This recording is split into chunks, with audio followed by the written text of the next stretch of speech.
Before the heavens burned and the galaxy tore itself asunder, there was an age of unyielding stone and golden light. In the halcyon days of the Great Crusade, the Emperor of mankind did not merely conquer the stars. He sought to anchor them.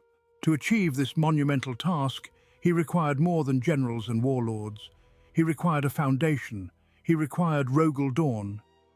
Among the demigods of the Primarchs, Dorn stood apart as a creature of absolute, uncompromising stoicism. He was not tainted by the mercurial passions of his brothers, nor did he harbour the creeping doubts that would doom the lesser sons of the Emperor. Rogal Dorn was the Praetorian of Terra, a mythological archetype of duty made flesh. He possessed a fundamental inability to yield. Where others saw the art of war as a fluid dance of manoeuvring and retreat, Dorn saw only the geometry of absolute defiance.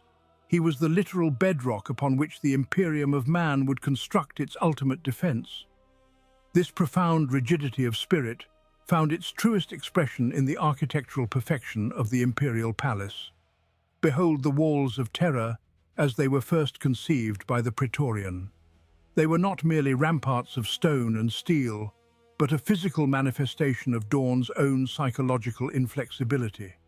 Consider the molecular density of the adamantium forged for the inner sanctums. This alloy was cast in the macro furnaces of the Sol system, compressed at the atomic level until it defied the very laws of entropy. Its lattice structure was geometrically flawless, packed so densely that no kinetic force or thermal lance known to mankind could force a separation of its bonds. It was a metal that simply could not bend. It could only ever remain absolute or be violently shattered. The adamantium was Rogal Dorn made manifest in matter. His mind operated on the exact same principles of molecular perfection and absolute density of purpose. Every bastion he designed, every kill zone he calculated, was an extension of his own soul. He built defenses that did not know the meaning of compromise. For Dorn, a wall was not a temporary measure to buy time. A wall was a permanent statement of imperial truth, an unbreakable vow spoken in rockcrete and void shields.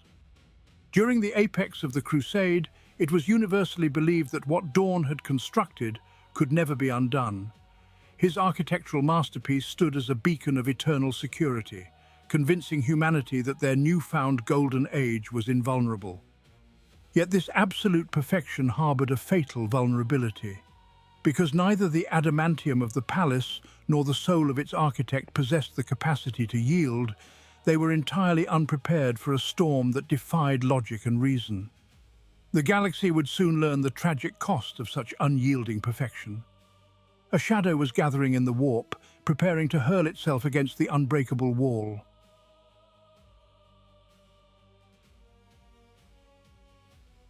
The flash of teleportation faded, leaving behind the bitter tang of copper and the foul stench of murdered reality. Rogal Dorn, the Praetorian of Terra, stepped onto the cursed deck of the vengeful spirit. He had come to save his father. He was too late.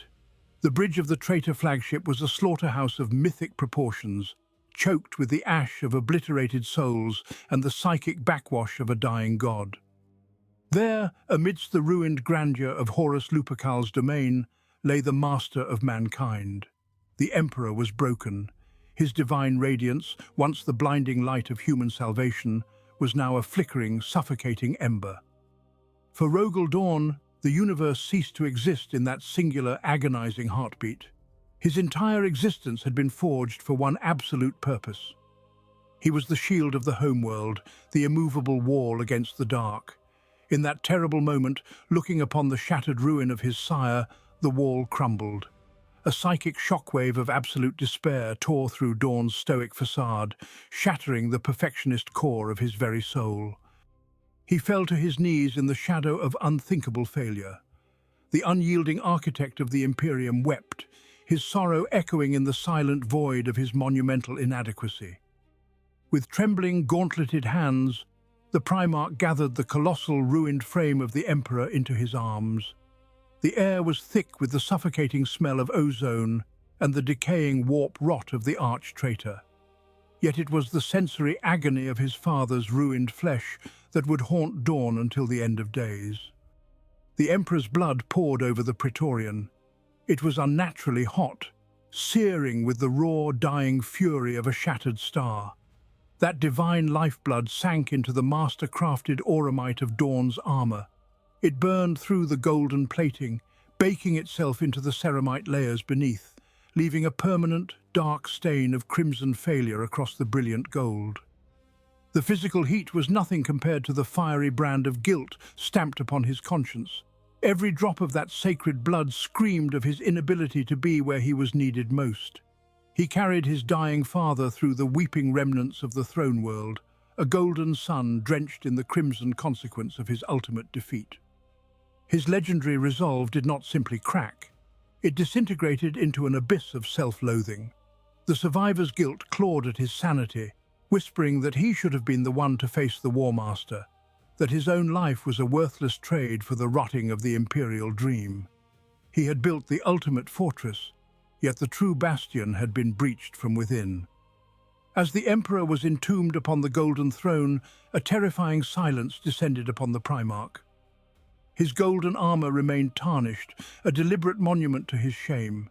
The stoic defender was dead, replaced by a hollow shell consumed by the agony of survival. His mind, once a paragon of logic and unyielding defense, twisted into a labyrinth of masochistic grief. He could not accept forgiveness. He could not accept peace. The immense weight of his failure demanded a toll written in his own suffering. The architect of Terra's defense now looked upon his own flesh and saw only a fortress of cowardice that required a brutal, unrelenting siege.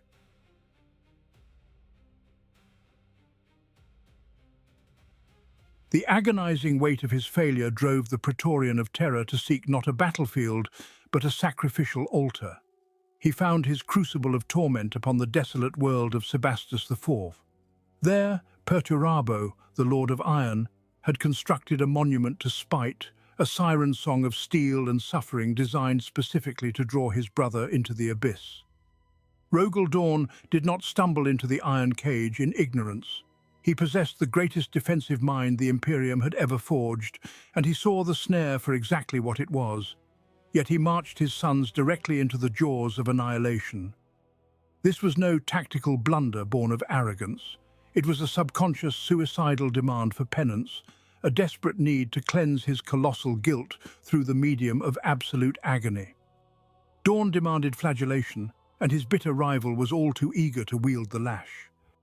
To understand the slaughter that followed, one must understand the blasphemous architecture of the iron cage itself. It was a fortress that defied every sacred tenet of siegecraft that the Imperial Fists held dear. There was no central keep to breach, no ultimate command bunker to conquer, and no heart to pierce. Instead, the Iron Warriors had engineered a sprawling, fractal labyrinth of killing zones and overlapping fields of crossfire. It was a mockery of Dornian geometry, a sprawling abattoir constructed solely as an endless meat grinder. Every trench led to a dead end lined with heavy bolters, and every breached bunker was rigged to collapse upon the victors.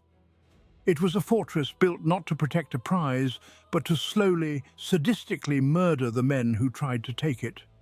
Into this geometric nightmare, the Imperial Fists hurled themselves with the fury of the damned. Ammunition ran dry, and bolters jammed with the ash of vaporized brethren. When their weapons failed, the Sons of Dawn fought with combat blades, bare hands, and the sheer, stubborn refusal to yield. The Legion was bled white in the mud and the rust.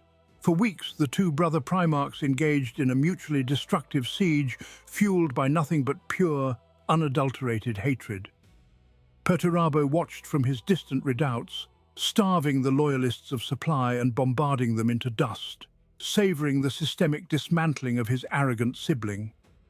Dorn simply endured, letting his legion be ground into the dirt, embracing the physical devastation as a justified punishment for failing to save the Emperor. By the time the Ultramarines arrived to break the siege, the mighty 7th Legion existed only as a shadow of its former glory. Tens of thousands of veteran Astartes lay butchered in the trenches, their gene seed lost to the cold mud of a worthless rock. The Imperial Fists had not just been defeated, They had been fundamentally broken in body and spirit. This apocalyptic decimation achieved what logic and fratricidal threats could not. Reduced to a ragged fraction of their true strength, the survivors possessed neither the numbers nor the will to resist the changing tide of the galaxy. The crucible had burned away their defiance, leaving only the ashes necessary to forge compliance with a new, divided order.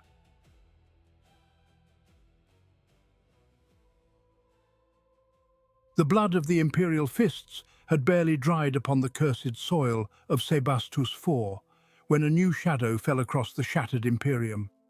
The Legion had survived the Iron Cage, but they were decimated. Their numbers bled white, and their pride turned to ash. In this moment of profound vulnerability, Primarch Guilliman, the Lord of Macragge, presented his vision for the future. It was a pragmatic, cold calculus born of the Horus heresy, bound within the massive tomes of the Codex Astartes.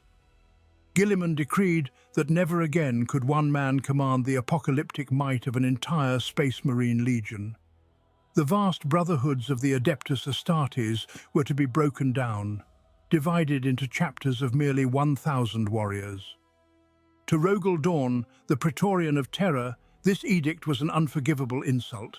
He had stood upon the walls of the Imperial Palace while Guilliman was delayed in the void. He had carried the broken body of the Master of Mankind to the Golden Throne. Dorn viewed the Codex not as salvation, but as a cowardly dismantling of the very weapon that had held the darkness at bay. He raged against the Lord Commander, refusing to shatter the mighty fist of his legion into fragmented fingers. The grief of the Emperor's fall and the trauma of the Iron Cage crystallized into a stubborn, furious defiance. The dispute rapidly spiraled beyond mere political discourse in the Senatorum Imperialis. Tension choked the dead, ruined halls of terror, spilling upward into the orbital void. Above the throne world, the gargantuan strike cruisers of the Imperial Fists and the pristine warships of the Ultramarines drifted into attack formations. Void shields flared to life in the silent dark. Alarms wailed across the bridges of Loyalist vessels as Imperial fist gunnery crews locked their targeting cogitators onto the hulls of their Macragge brethren. The macro cannons were loaded, the lance batteries primed, and the firing solutions calculated. Brothers who had bled together against the arch-traitor now rested their fingers upon the triggers of mutually assured destruction. The Imperium of man teetered upon the absolute precipice of a second civil war. If a single ship captain panicked, or if a single void strike was accidentally launched, the Loyalists would annihilate what little remained of the Emperor's realm. Guilliman stood unwavering, an immovable object of bureaucratic authority, ready to fire upon the defenders of Terra if they defied his ultimate decree. Dorn looked upon the tactical screens, watching the glowing runes that represented the lives of loyal Space Marines. The cold reality of fratricide began to pierce through the armor of his unrelenting grief. He saw that his stubborn pride was about to unleash the very annihilation he had sacrificed everything to prevent.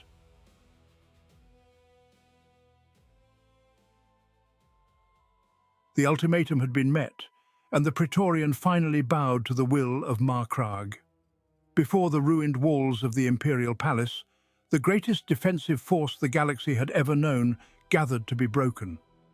Rogal Dorn looked upon his golden sons, his heart heavy with the ashes of a dream that could never be rebuilt. To accept the Codex Astartes was to dissect the Imperial Fists Legion, but it was also the dissection of a Primarch's own shattered mind. Dorn could not simply reassign his warriors to new commands. He had to partition his own fractured psyche, excising the conflicting emotions warring within his tormented soul. To those who would become the Crimson Fists, he gave his stoicism. These warriors, clad in the deep blue of twilight, inherited their father's unyielding endurance and quiet nobility. They would stand as the eternal sentinels of the new Imperium, the calm center of a dying storm, masters of the calculated defense. Through them, the rational architectural brilliance of the Praetorian would endure. But stoicism alone could not cleanse the traitor from the stars. There was a dark, venomous wrath, boiling beneath Dorn's golden armor, a fury born from the tragic failure to save the master of mankind. He could not contain this burning hatred forever, and so he carved it from his own spirit to forge the Black Templars. They were his repressed rage made manifest, a fanatical brotherhood stripped of reason and driven entirely by the desire for absolute vengeance. The zenith of this sundering occurred in the shadows of the inner sanctum, where First Captain Sigismund knelt before his grieving Gene-sire. Once disowned for his blinding faith, Sigismund was now elevated to bear the terrible weight of his father's unforgiving wrath. In a solemn rite bound in silence and sorrow, Dorn elevated Sigismund to High Marshal of the newly forged Black Templars. The black sword, which Sigismund had borne since the Siege of Terra, took on a terrible new purpose. It was no longer merely a weapon of defense, but the physical embodiment of the Imperial Fists' collective grief, their shattered pride, and their unsated thirst for retribution. As Sigismund renewed his vows, he cemented his legacy as the Emperor's champion. He swore an ironclad oath of eternal crusade, vowing never to rest, never to forgive, and never to cease slaughtering the enemies of mankind. Through Sigismund, Dorn unleashed his own caged monstrosity, setting it free to ravage the galaxy in the Emperor's name. When the rites were concluded, the mighty legion was no more. The golden host was gone, replaced by divergent brotherhoods bearing new colors and new heraldry. Rogal Dorn stood alone amidst the echoing chambers of terror, a lesser king reigning over the ashes of a divided realm. He turned his scarred visage outward toward the burning void, his massive hands empty of the singular unbreakable weapon that had defined him. The great scouring awaited, and the Praetorian would march into the fires of that bloody epoch, armed only with the remnants of his fractured soul.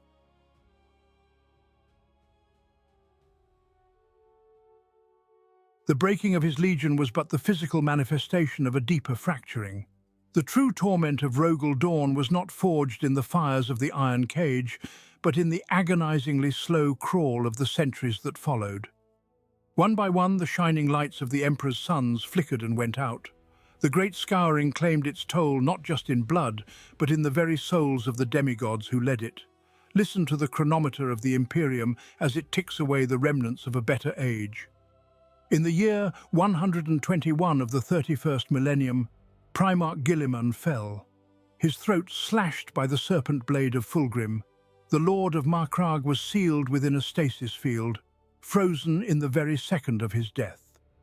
In the year 211, Leman Russ summoned his wolf lords, spoke a final prophecy, and sailed with his most trusted retainers into the Eye of Terror, never to return.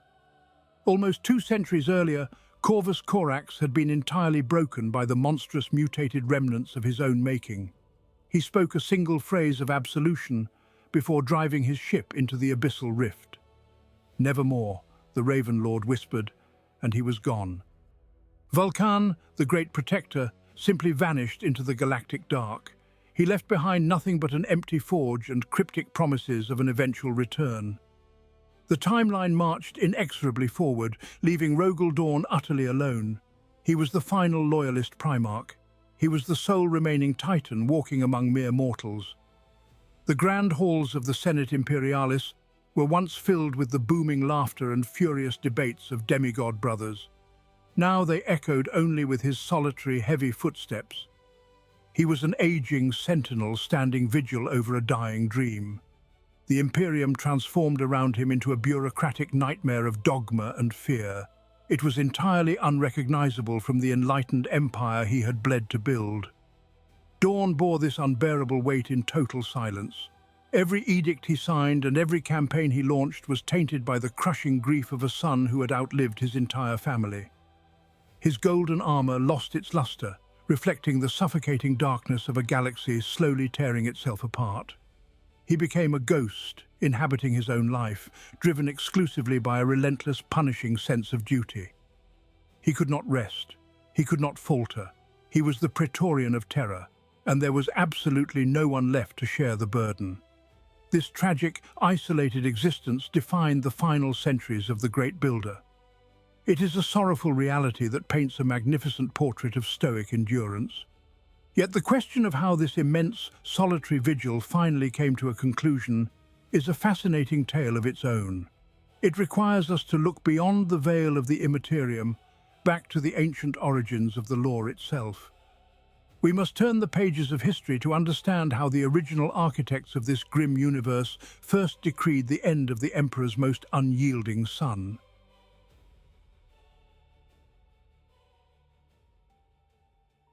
To understand the absolute finality of this isolation, we must step beyond the veil of the universe itself and examine the foundational texts of our reality. In the waning years of the 1980s and the dawn of the 1990s, the architects of this dark millennium operated under a vastly different philosophy. The Games Workshop writers of the Rogue Trader era did not leave room for ambiguous hope or glorious returns. Their vision was rooted in a hyper-Gothic aesthetic of absolute decay, where the greatest heroes of mankind were not waiting in the wings to save us, but were entirely, unequivocally dead. This editorial mindset demanded that the Imperium be a bloated, dying carcass. To emphasize this grimdark tragedy, the founding demigods had to be reduced to mere morbid fetishes. They were transformed from living myths into macabre relics, venerated by a superstitious empire that no longer understood the science that created them. There was no triumphant slumber or mysterious disappearance. There was only death, absolute and unyielding. No fate exemplifies this original vision better than that of Rogal Dorn. In the earliest codexes, and most explicitly in Ian Watson's seminal novel Space Marine, the Praetorian of Terra met a violent, unmistakable end. During a desperate boarding action against a massive Chaos cruiser, the Primarch of the Imperial Fists was overwhelmed and slaughtered by an endless tide of traitors. He did not escape. He was not spirited away into the warp. His sons fought a desperate, bloody retreat simply to reclaim his shattered corpse. The lore of this bygone era dictated that the entirety of Dorn's skeleton was recovered from that doomed vessel.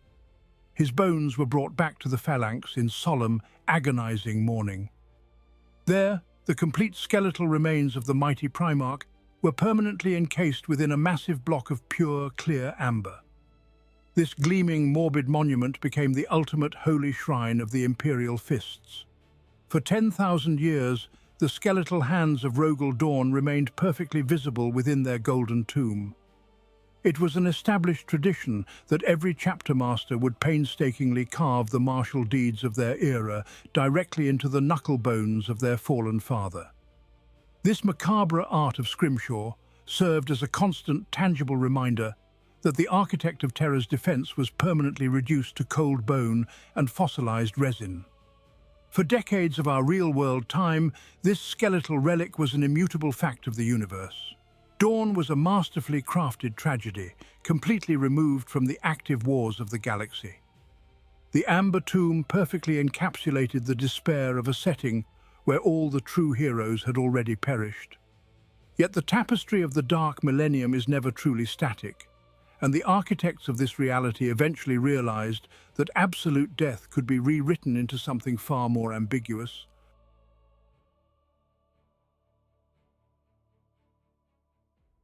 But the truth of the Imperium is as malleable as flesh under the torturer's blade.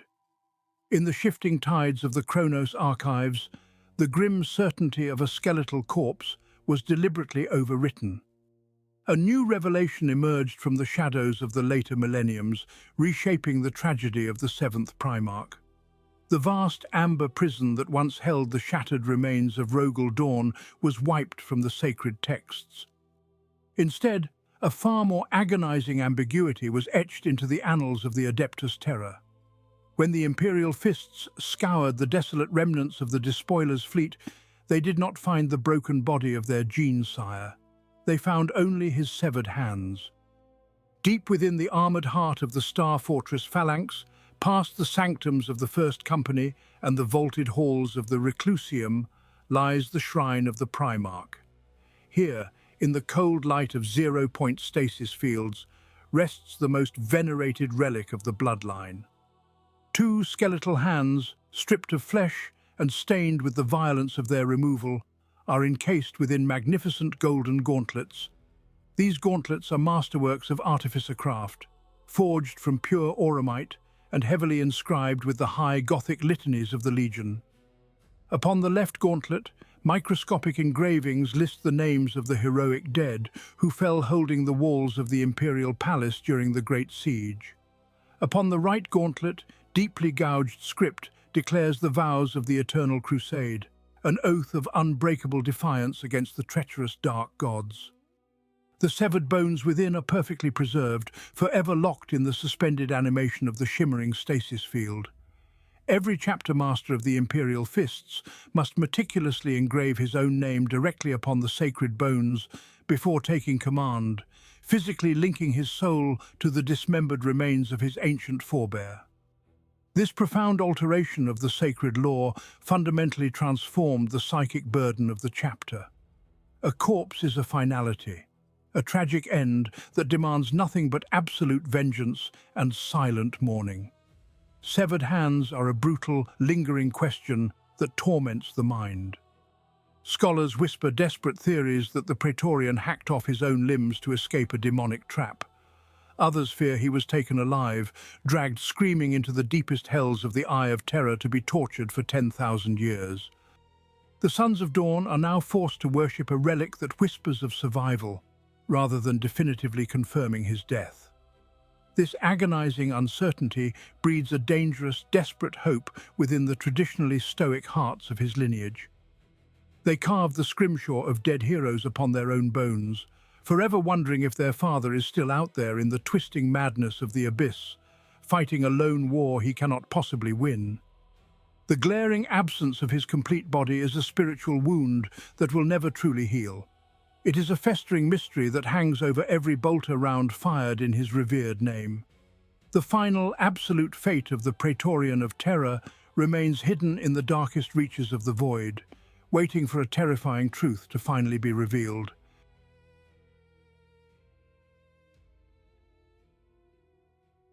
To die for the Emperor is the ultimate currency of mankind.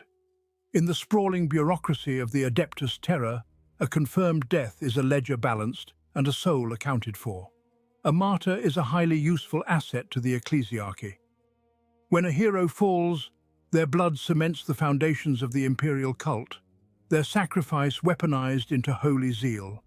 We see this in the pristine, weeping statues of Sanguinius, or the iron-willed fury birthed from the decapitation of Ferrus Manus. Death provides an absolute, unshakable truth, and in the 41st millennium, truth is a rare and precious armor. But to vanish, to leave behind only mutilated hands and a galaxy of unanswered questions, is an entirely different curse. This is the torture of ambiguity. By rewriting the history of Rogal Dorn from a finalized death to a state of missing in action, the chroniclers inflicted the cruelest wound imaginable upon his genetic sons. In the grim darkness of the far future, hope is not a virtue. Hope is a psychological parasite. It is a lingering sickness that festers in the minds of the faithful, breeding dangerous, unfulfilled prophecies and desperate obsessions. For the Imperial Fists, a brotherhood genetically predisposed to unparalleled stubbornness and unyielding fortification, this ambiguity is an agonizing poison. They are the masters of defense, yet they cannot wall out the creeping shadows of doubt. They can endure any physical torment, but they cannot process the unresolved absence of their founding father. If Dorn were definitively dead, they could mourn him, enshrine his skull, and march forward with the grim certainty of the orphaned. Instead, they are cursed by eternal vigilance, chained to the faint, maddening possibility that he might one day return. This lack of finality gnaws at the soul of the chapter. It transforms every silent prayer into a desperate plea, and every shadow into a false omen. The Sons of Dawn are forced to hold the line for a master who may never relieve them of their duty. They engrave his skeletal hand with the names of chapter masters, a macabre ritual that highlights their desperate need to maintain a physical connection to a ghost. This is a mental pain glove from which they can never emerge. To understand the true weight of this generational trauma, we must look backward through the mists of imperial history. we must turn our gaze away from the modern era of the Adeptus Astartes and peer into the chaotic aftermath of the Horus heresy. The truth of this eternal torment did not begin in the current age of darkness, but in a specific, cataclysmic moment of desperation. We must examine the exact historical event where the Praetorian of Terra boarded a doomed vessel, raised his chainsword in the dark, and vanished from the galaxy forever.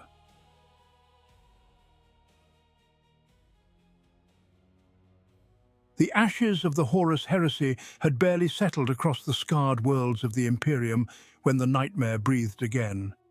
Mankind believed the traitors were broken, scattered to the accursed winds, and banished to the swirling madness of the Eye of Terror. They were fools. The Great Rift did not consume the archenemy, but rather served as a crucible for a new age of slaughter.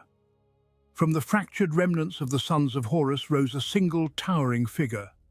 Ezekiel Abaddon had claimed the talon of his fallen father and bathed it in the blood of his rivals. He shattered the old allegiances and forged a new, terrifying brotherhood in the fires of the Imperium. The Black Legion was born, and Abaddon crowned himself the new War Master of Chaos. He unified the bitter, warring factions of the traitor legions through sheer malice and unyielding iron. The Imperium remained entirely blind to the gathering storm, trusting in the false peace of their hard-won victory. Then came the shrieks. At the edge of the Cadian Gate, the astropathic choirs were the first to suffer the arrival of the First Black Crusade. Thousands of psychers bound to the Golden Throne suddenly writhed in unspeakable agony. Their distress signals were not coherent messages, but raw, bleeding screams of telepathic terror echoing across the warp.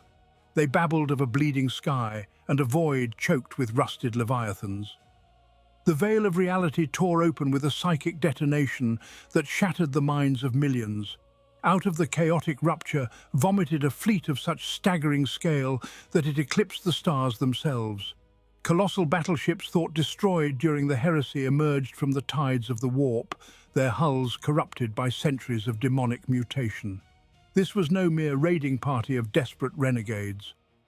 It was an organized, apocalyptic armada of vengeance, bristling with the darkest sorceries and the most brutal engines of war. The unified traitor legions had returned to burn the galaxy to ash. Planets died instantly under the fury of orbital bombardments, their defense networks overwhelmed in the blink of an eye. The monstrous armada carved a path of total annihilation, plunging straight toward the vulnerable heart of the Emperor's realm. The sheer magnitude of the devastation demanded a response from the highest echelons of imperial authority. Terra heard the weeping of the stars, and the Lord Commander of the Imperium knew that the survival of humanity hung in the balance once more. Rogal Dorn, the weary but unbreakable Praetorian, looked upon the tactical hololiths and saw the ghosts of his greatest failure returning from the abyss. He could not allow the sacrifices of the Siege of Terra to be rendered meaningless by the bastard son of Horus. Gathering the elite strike forces of the Imperial Fists, the Primarch prepared to cast himself into the jaws of the advancing tempest.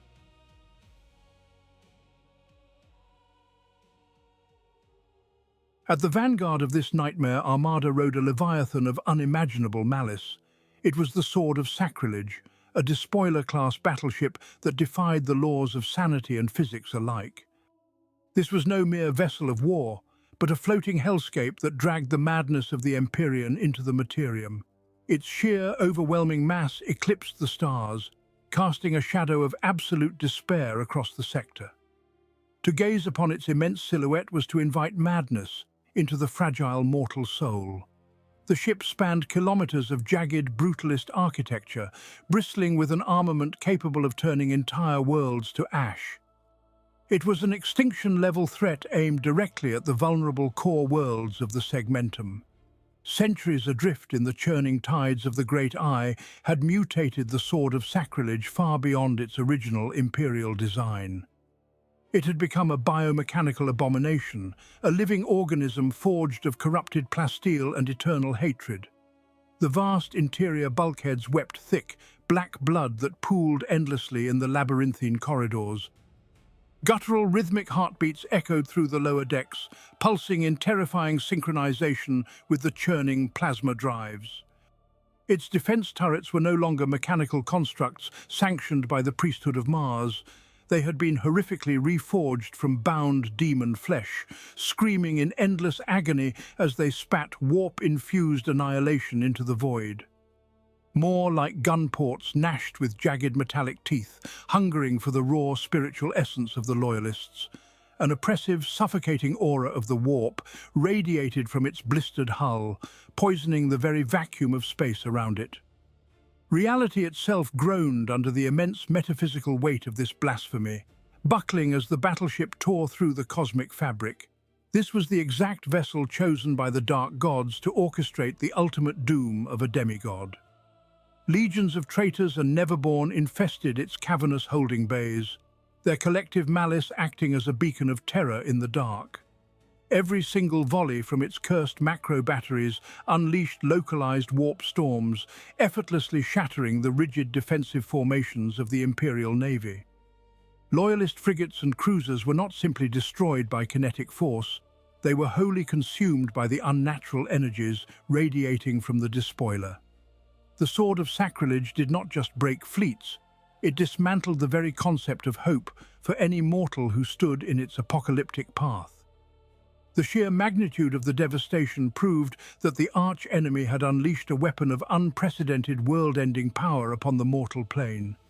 Aboard his own resplendent flagship, the Praetorian of Terra watched the flickering auger screens with a heavy, uncompromising glare. Rogal Dorn observed the unholy devastation wrought by the Sword of Sacrilege as it violently butchered its way through the Loyalist blockade. The tactical displays wept with the silent loss of thousands of loyal souls perishing in the span of mere heartbeats. Calculations and stratagems that had won countless compliance campaigns crumbled against the nightmarish reality of this demonic behemoth.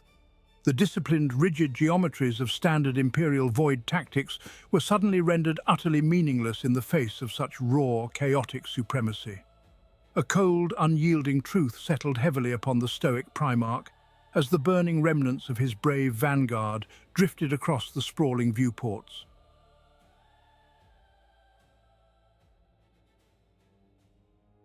To look upon the Sword of Sacrilege was to behold a leviathan of nightmare forged in the fires of treason.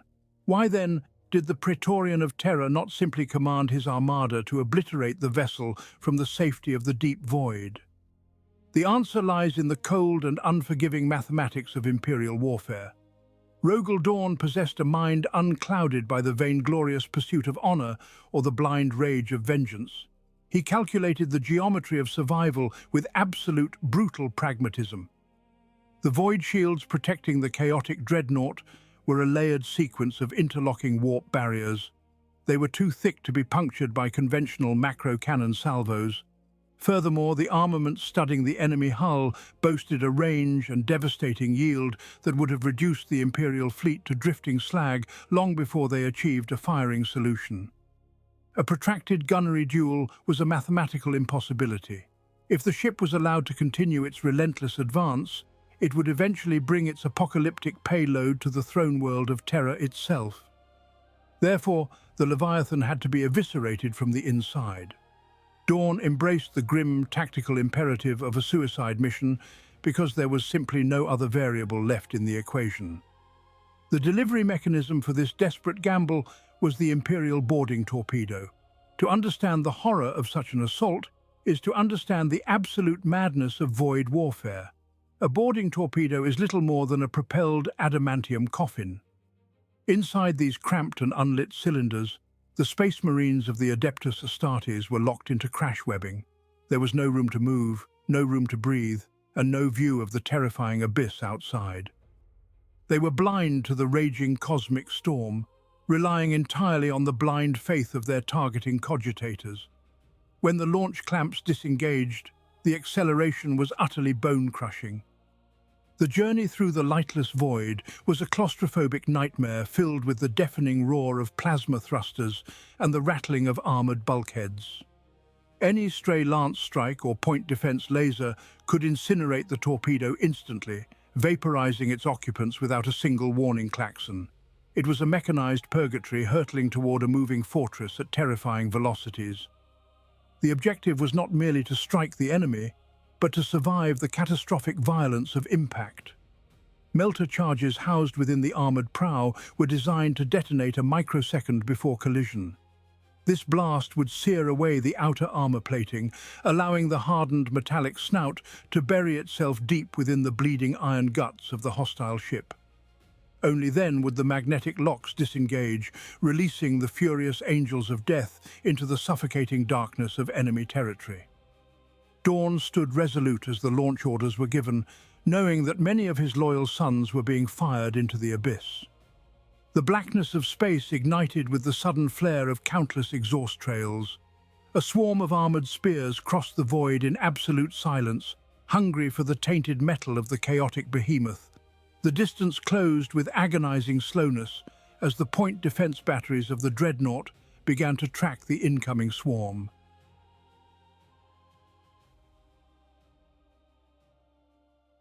The melter charges detonated with localized perfection. The reinforced adamantium hull of the Sword of Sacrilege yielded in a molten shower of slag. The boarding ramp of the Imperial torpedo slammed down onto the desecrated deck. For a fraction of a second, the heavy, incense-laden purity of the assault craft met the foulness of the traitor vessel. Then, the atmospheric seal ruptured completely. A violent depressurization shrieked through the blasted aperture. It was a mechanical scream that echoed like the dying breath of a wounded leviathan. The vacuum of space tried to suck the life from the breach, but the dark sorcery and corrupted bulkheads of the warship fought back, stabilizing the pressure with unnatural speed. Into this nightmare stepped the Imperial Fists. They moved as a single hyperlethal organism, their ceramite boots crushing the warped deck plating beneath their unified tread. The contrast was an affront to the senses. The Sons of Dawn had left a staging chamber of sterile, holy metal, blessed by the tech priests of Mars. Now they stood in the rotting intestines of a ship that had spent 10,000 years soaking in the taint of the warp. The environmental autosenses of their armor instantly flared with hazard warnings. Filtration grids whined as they struggled to process the sheer toxicity of the local atmosphere. The crisp scent of ozone from the breaching charges was immediately drowned out by a sickening stench. It was the unmistakable odor of brimstone, rendered fat, and centuries-old rot. The very air tasted of copper and coagulated blood, a miasma so thick it threatened to clog the intakes of their power armor. Corrupted klaxons wailed from the rusted gantry walkways above. The alarms were discordant and irregular, sounding less like mechanical alerts and more like the manic laughter of the damned. Yet the Imperial Fists did not falter. Storm bolters and plasma guns swept the jagged, bone-encrusted corridors with absolute discipline. They pushed forward violently, securing a perimeter with the practiced, merciless efficiency that had built the ultimate defenses of Terra. Shadows danced erratically in the red glare of emergency lumen strips. Every angle, every darkened alcove was a tactical puzzle to be solved with heavy fire. But as the vanguard secured the first grand intersection of the Enginarium deck, a sudden, chilling stillness settled over the tactical network. The anticipated swarm of panicked cultists and scrambling mutant thralls did not materialize to plug the breach. The screaming alarms merely masked a profound and terrifying silence in the halls ahead. Auspex scanners began to jitter with 100 overlapping contact runes. These runes were not approaching from the deeper transit arteries of the ship. They were bleeding out of the bulkheads, dropping from the cavernous ceiling, and rising from the rusted floor grates. The ambient temperature plummeted as the air grew remarkably still. The Sons of Dawn looked upon the encroaching darkness and understood the terrible truth of their successful boarding action. They had not forced their way into a vulnerable flank. They had marched in perfect lockstep, straight into the closing jaws of a colossal trap.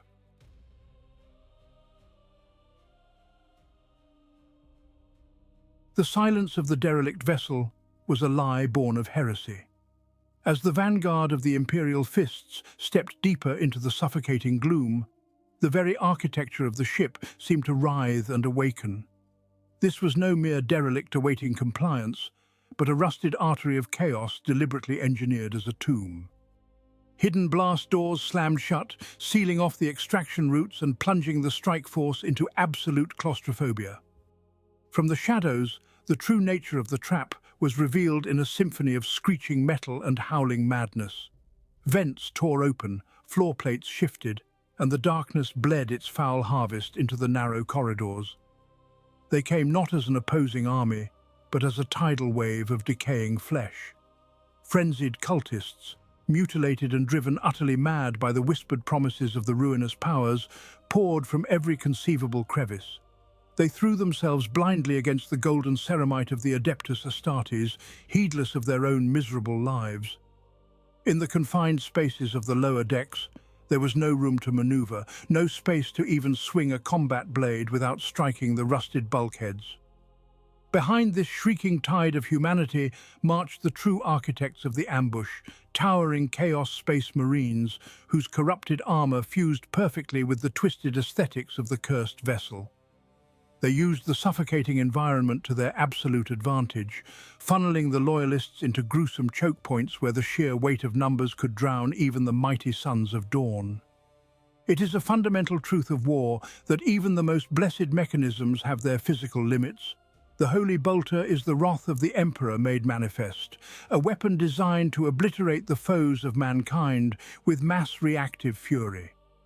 Yet here, in the suffocating darkness, the Adeptus Astartes found themselves firing without a single fraction of a pause. There were simply too many bodies. The Loyalists poured relentless, unbroken streams of explosive fire into the encroaching horde, turning the corridors into waist-deep rivers of gore. This sustained rate of execution pushed the sacred weapons far beyond their operational thresholds. Barrels glowed with a terrifying, incandescent heat, warping the blessed steel of the Adeptus Mechanicus. Fouled by the endless spray of atomized blood, shattered bone, and the rapid melting of their own internal mechanisms, the bolters began to choke. Firing chambers jammed as superheated casings fused to the breaches, reducing the deadliest firearms in the galaxy to heavy clubs of cooling metal. Without their primary weapons, the dynamic of the slaughter shifted horribly against the boarding party. The relentless ocean of rotting meat and jagged steel pressed ever closer, physically suffocating the disciplined lines of the Space Marines. Cultists scrambled over the growing mountains of their own dead, seeking to drag down the immense warriors by sheer gravitational weight. The legendary shield wall of the Imperial Fists, an unbreakable doctrine forged in the fires of Terra itself, began to buckle under an impossible arithmetic of attrition. Step by bloody step, the warriors in yellow were forced apart, isolated in the choking dark as their flawless tactical cohesion dissolved into a desperate melee.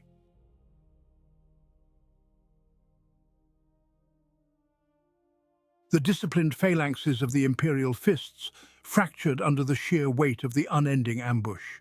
The architecture of the enemy vessel proved to be as treacherous as the heretics swarming its corrupted corridors. This was no simple boarding action, but a deliberate descent into the maw of a beast that possessed a malevolent sentience.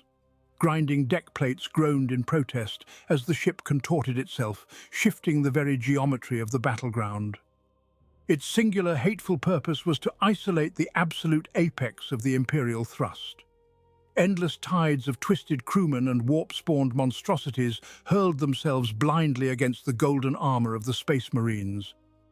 Those bloody seconds were all the dark intelligence of the warship required to enact its master stroke.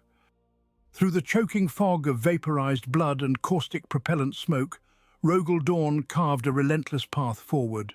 His colossal chainsword sang a ceaseless, roaring song of execution that chewed through bulkheads and bone alike.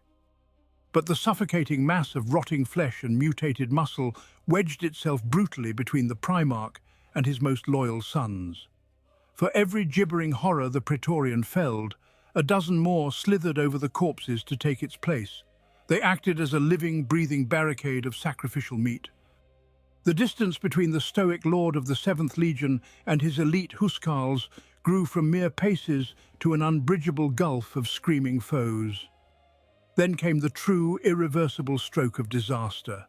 The grinding agony of warp-forged adamantium suddenly echoed violently through the blood-slicked corridors. It was a horrific mechanical groan that vibrated deep within the marrow of every warrior present. The sound resembled the long, dying breath of a suffocating titan, thick with the dark sorcery of the arch-enemy. Massive blast doors, etched with blasphemous runes and dripping with unnatural condensation, descended from the arched ceilings with catastrophic violence. They did not simply slide into place to halt the Imperial advance, they slammed together with the absolute, crushing finality of a heavy tomb lid sliding over a grave. The colossal slabs of cursed metal severed the passageway completely, locking perfectly into place with a sickening thud. In a fraction of a heartbeat, the guiding light of the Primarch was extinguished from the sight of his desperate sons. The severing of the head was absolute. On one side of the impenetrable barrier, the legendary honor guard descended into an uncharacteristic, unbridled frenzy. Bereft of their revered gene-sire, these stoic champions of terror threw themselves recklessly at the unyielding adamantium. They battered the massive barricade with crackling power fists and roaring thunderhammers. Their legendary discipline was utterly replaced by a desperate, violent madness. Sparks showered into the gloom as they tried in vain to rip through the bulkhead with ruined weapons and bare, bloody gauntlets. They screamed their unbreakable oaths of loyalty to the unlistening metal, desperate beyond measure to return to his side. But the unholy barricade held fast, completely impervious to their frantic fury. On the other side of the adamantium seal, an oppressive silence briefly fell over the isolated corridor. The flickering environmental lumen strips finally died one by one, plunging the narrow passage into a deep, suffocating darkness. Rogal Dorn stood perfectly still amidst the encroaching shadows. There were no stalwart brothers left to guard his flanks. There was no avenue of retreat left to consider. Deep within the labyrinthine bowels of the hostile Leviathan, the Praetorian of Terra tightened his grip upon his massive blade. He turned his uncompromising, lethal gaze toward the terrifying abyss that stretched out before him. He was now a solitary emperor of war, entirely trapped within a floating hell of steel and flesh, preparing to face the endless wrath of an entire warship alone.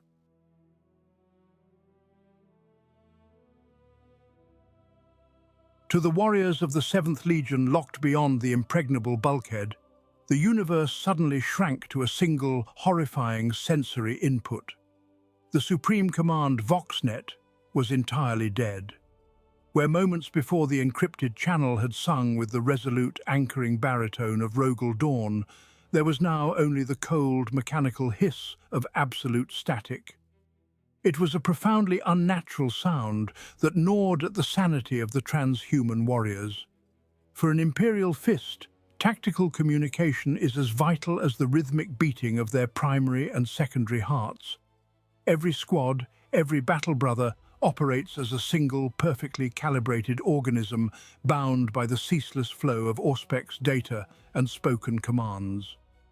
To be severed from that network is a jarring tactical affliction, but to be severed from the voice of their genetic sire was a devastation beyond the bounds of mortal comprehension. Beyond the impossibly thick adamantium barricade, the muffled seismic shockwaves of a catastrophic melee trembled through the deck plating. Dull, heavy impacts echoed through the ship like the hammer blows of a dying god fighting an ocean of nightmares. No battle cries pierced the electromagnetic interference. No final orders were relayed to the waiting line.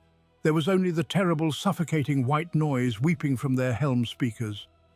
We must understand the esoteric architecture of the Legiones Astartes to grasp the true horror of this exact moment.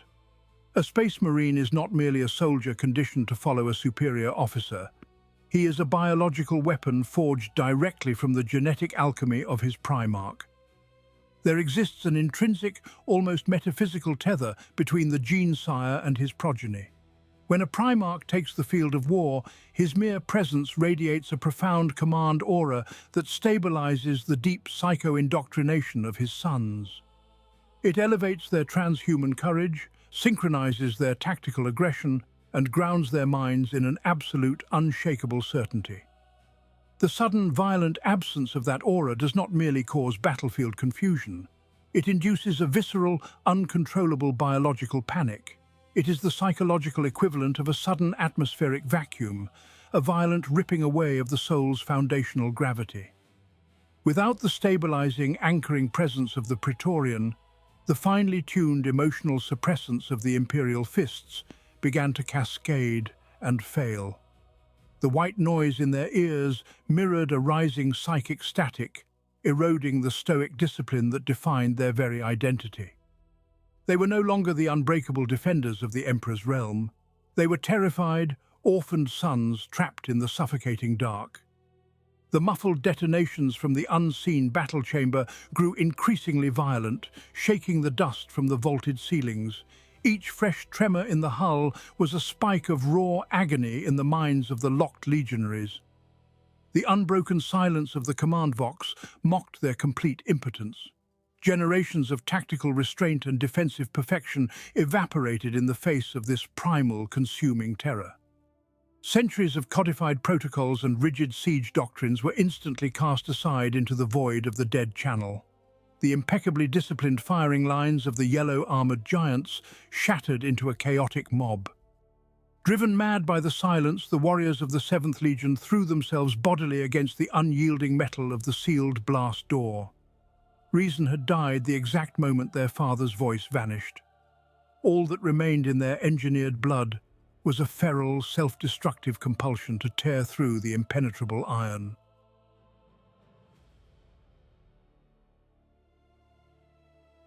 The deafening static of the Voxnet was the spark that finally ignited the soul of the 7th Legion. To the Imperial Fists, silence was worse than a confirmation of death. It was a void of the unknown, an abyss that swallowed the light of their Primarch. In that suffocating quiet, desperation mutated into an unholy, uncharacteristic rage. The stoic sons of Dorn, the undisputed masters of the defensive art, completely abandoned their foundational doctrines. They became an avalanche of yellow ceramite, hurling themselves down the claustrophobic corridors of the traitor vessel with a suicidal fury. Melter charges were detonated at point-blank range, vaporizing bulkheads and the very legionaries who set them. Power fists shattered adamantium blast doors, while battle brothers used their own armored bodies to choke the enemy firing lines. They died by the dozens just to claim a handful of meters.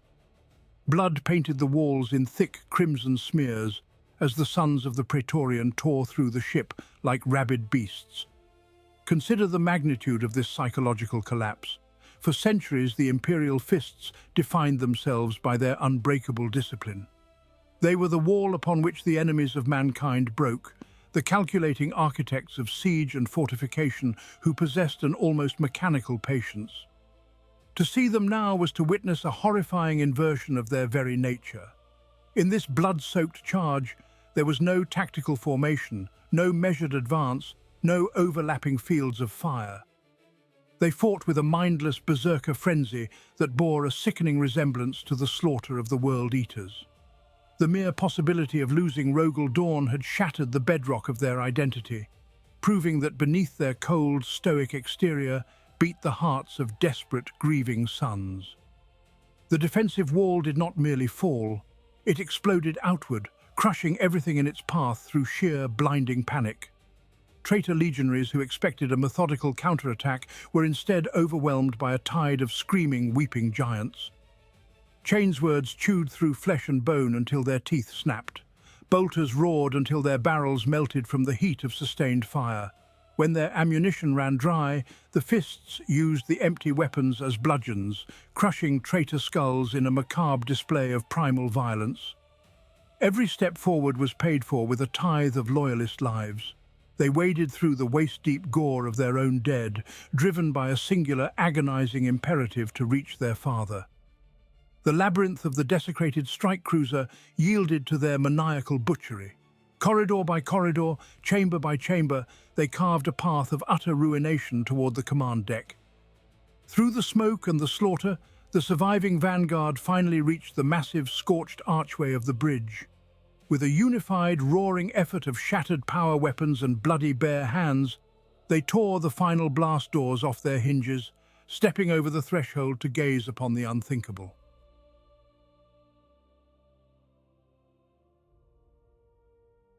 Beyond the frantic, blood-blinded butchery of his sons, a profound and terrifying silence had fallen over the Imperial Vox networks. Deep within the rotting bowels of the Sword of Sacrilege, Rogal Dorn fought completely alone. There was no space for the grand strategies of terror in these suffocating halls. The claustrophobic corridors of the Chaos Despoiler-class vessel pressed inward, bathed only in the strobing infernal glare of failing red emergency lumens. The air was a thick, unbreathable soup of aerosolized gore, raw promethium, and the sickeningly sweet stench of warp-born rot.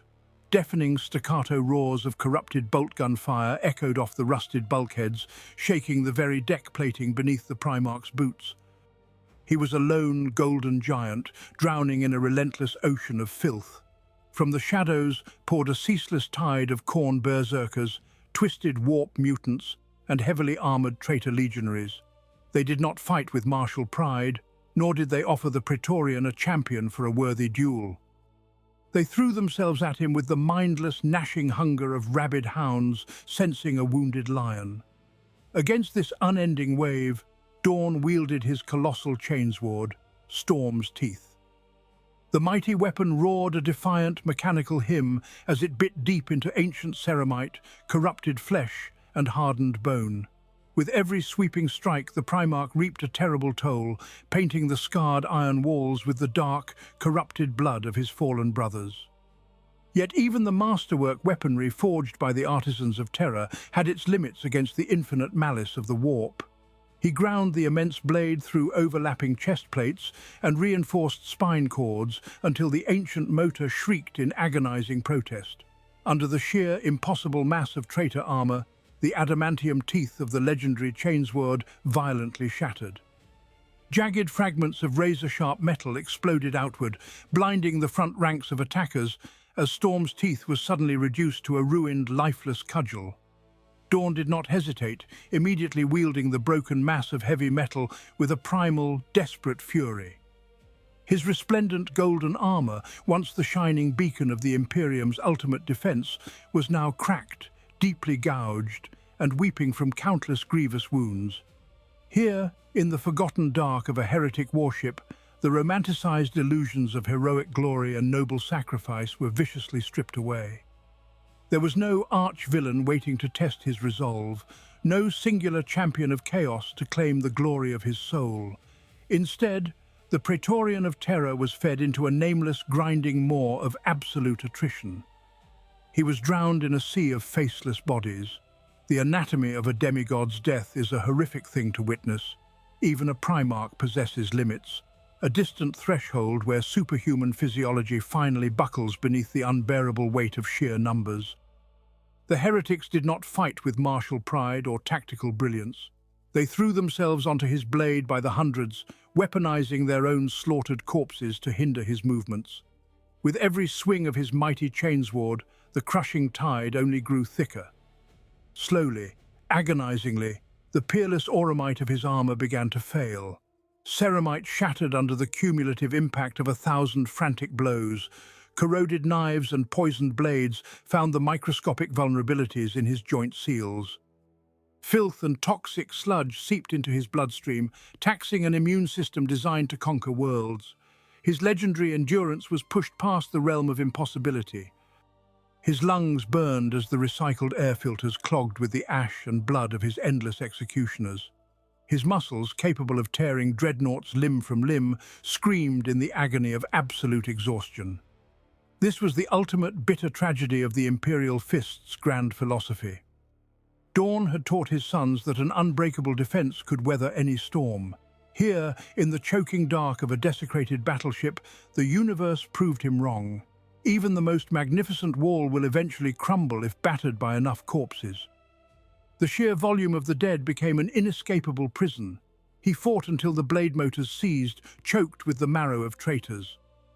He fought until his fists were broken and bloody, crushing skulls long after his weapons had failed.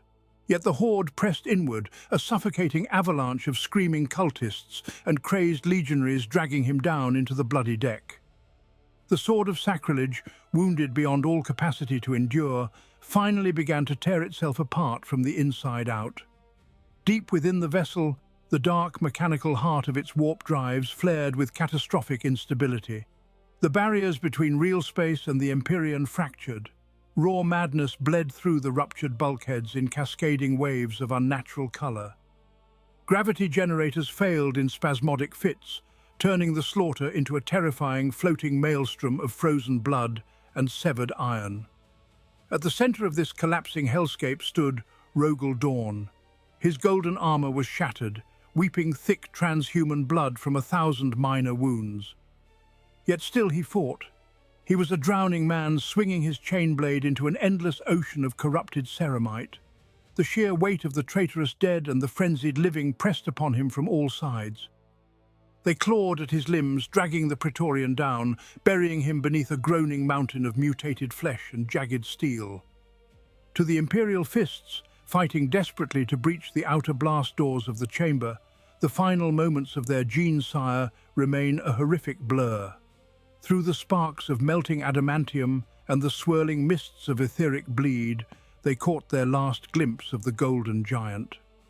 He was swinging his weapon, roaring a final soundless defiance against the encroaching dark. Then the grand cathedral of the ship fractured entirely. A localized warp breach, screaming with the voices of unborn nightmares, swallowed the immediate vicinity. None can say if the collapsing architecture of the desecrated battleship finally crushed the unyielding son of the Emperor. It remains unknown if his battered form was pulled into the howling abyss of the Imperium by the dying gasps of the warp drive. The records of the Imperium offer no solace and no certainty. The exact moment of his disappearance was stolen from history, violently obscured by the catastrophic failure of the vessel. 1 second, the immovable anchor of the Imperium was standing, defiant against the endless tide. The next second, there was only the howling madness of the void. The deafening roar of venting atmosphere and screeching metal drowned out whatever final breaths he might have taken. When the desperate sons of dawn finally shattered the last reinforced bulkhead, they poured into a chamber that no longer possessed a floor or a ceiling. They threw themselves into a swirling vacuum choked with drifting corpses, broken weaponry, and the terrifying ambiguity of the shattered deck. They searched with a frantic, desperate zeal that bordered on complete madness. They tore apart the floating wreckage with their bare hands, uncaring of the hard radiation and lingering warp taint scarring their armor. They sought the golden titan who had weathered the worst horrors of the Horus heresy, but the yawning abyss had taken him.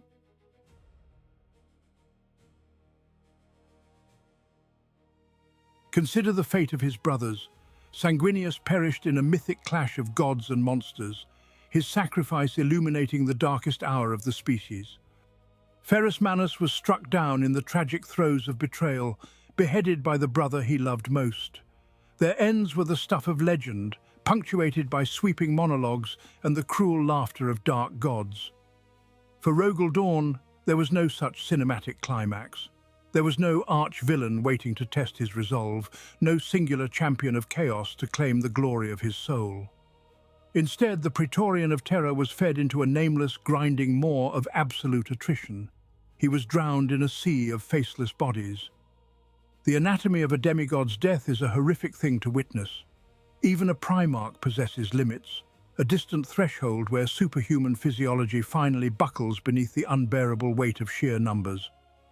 Corroded knives and poisoned blades found the microscopic vulnerabilities in his joint seals. Filth and toxic sludge seeped into his bloodstream, taxing an immune system designed to conquer worlds. His legendary endurance was pushed past the realm of impossibility. His lungs burned as the recycled air filters clogged with the ash and blood of his endless executioners. His muscles, capable of tearing dreadnoughts limb from limb, screamed in the agony of absolute exhaustion. This was the ultimate bitter tragedy of the Imperial Fists' grand philosophy.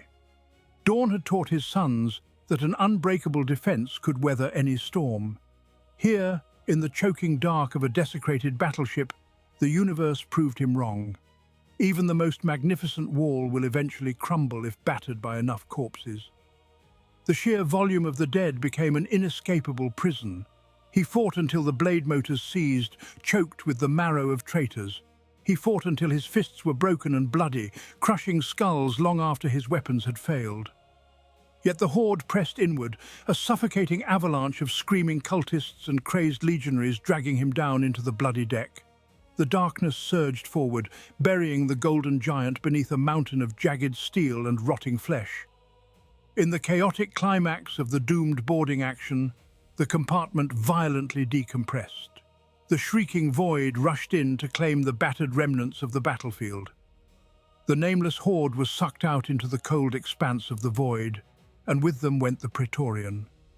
Only darkness remained, and the chilling silence of a realm that had swallowed a legend whole.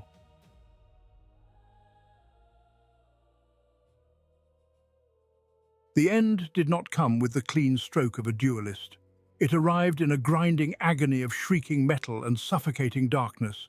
The Sword of Sacrilege, wounded beyond all capacity to endure, finally began to tear itself apart from the inside out.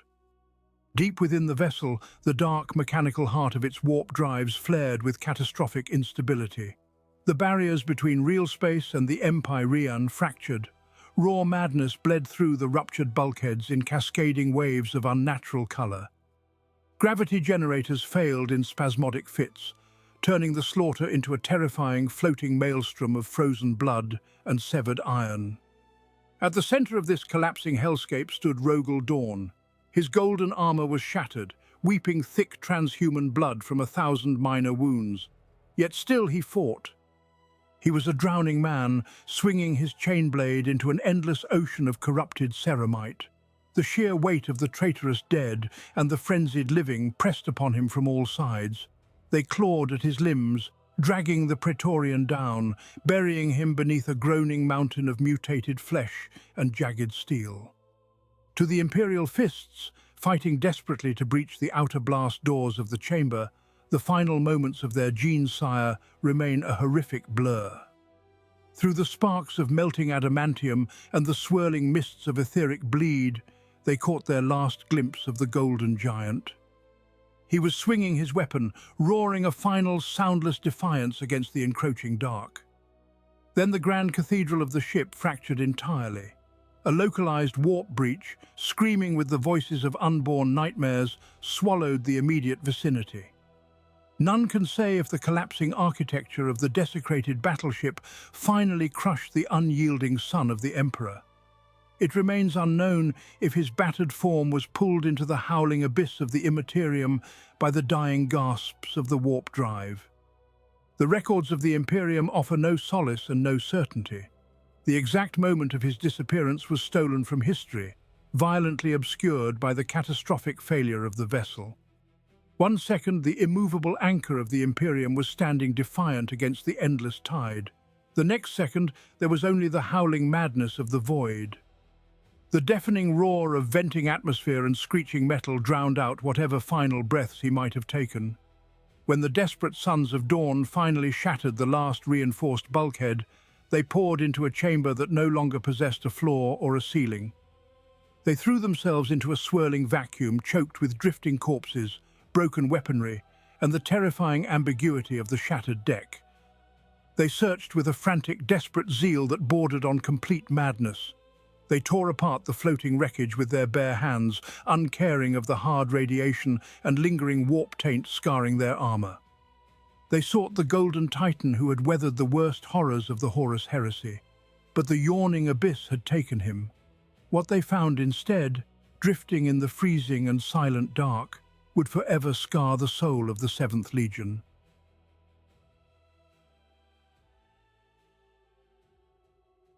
The final blast doors shattered under the combined fury of melter charges and raw, unyielding desperation. Through the churning smoke and the twisted slag of ruined adamantium, the Imperial Fists poured into the command chamber of the desecrated warship. Their bolters roared, eager to dispense vengeance upon the filth that had dared to corner the Praetorian of Terra. But their battle cries died in their throats, choked by a sudden, suffocating silence. The frantic frenzy of the Adeptus Astartes evaporated, instantly replaced by a cold and horrifying dread.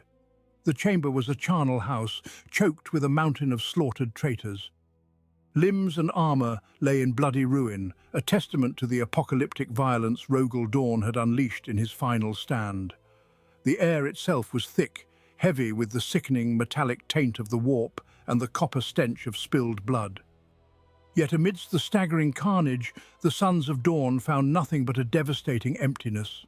Ancient apocrypha would later whisper soothing lies to the grieving masses of the Imperium.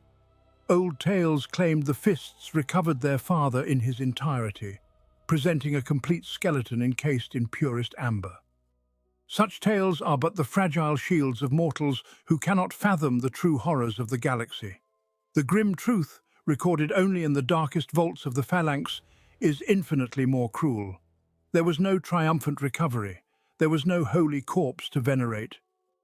As the Space Marines tore through the mounds of the dead, their hearts shattered under the weight of an impossible reality. At the epicenter of the slaughter, resting amidst the butchered remains of 100 heretics, they found only the severed hands of their Primarch. The realization was a mind-breaking physical blow to the Stoic warriors. To look upon those massive armored gauntlets torn from the wrists of a demigod was to gaze into an abyss of absolute failure. The sheer, unfathomable force required to rend the flesh and bone of a Primarch defied mortal comprehension. It spoke of a dark, unspeakable power and of a violent end that tore the architect of the Imperium from the physical realm. The colossal golden frame of Rogal Dorn was simply gone, swallowed by the chaotic ruin of the dying vessel or dragged away by forces too terrible to name. A crushing, paralyzing grief crashed over the boarding party. These were the defenders of Terra, the unbroken wall of the Emperor, now reduced to silent mourners, kneeling in a lake of traitor blood. They gathered the bloody remnants of their liege with a reverence born of ultimate despair. The command chamber offered no answers, only the mocking echoes of a collapsing ship and the terrifying absence of the son of the Emperor. With the vessel tearing itself apart around them, the Imperial Fists turned their backs on the slaughter. They carried their grisly prize away from the doomed wreckage, bearing the hands of the Praetorian back to the cold halls of the Phalanx. This singular traumatic loss would forever scar the genetic lineage of the 7th Legion. It would pave the grim path toward a new era of suffering, forging the macabre rituals of pain that would soon define their penance in the dark millennium.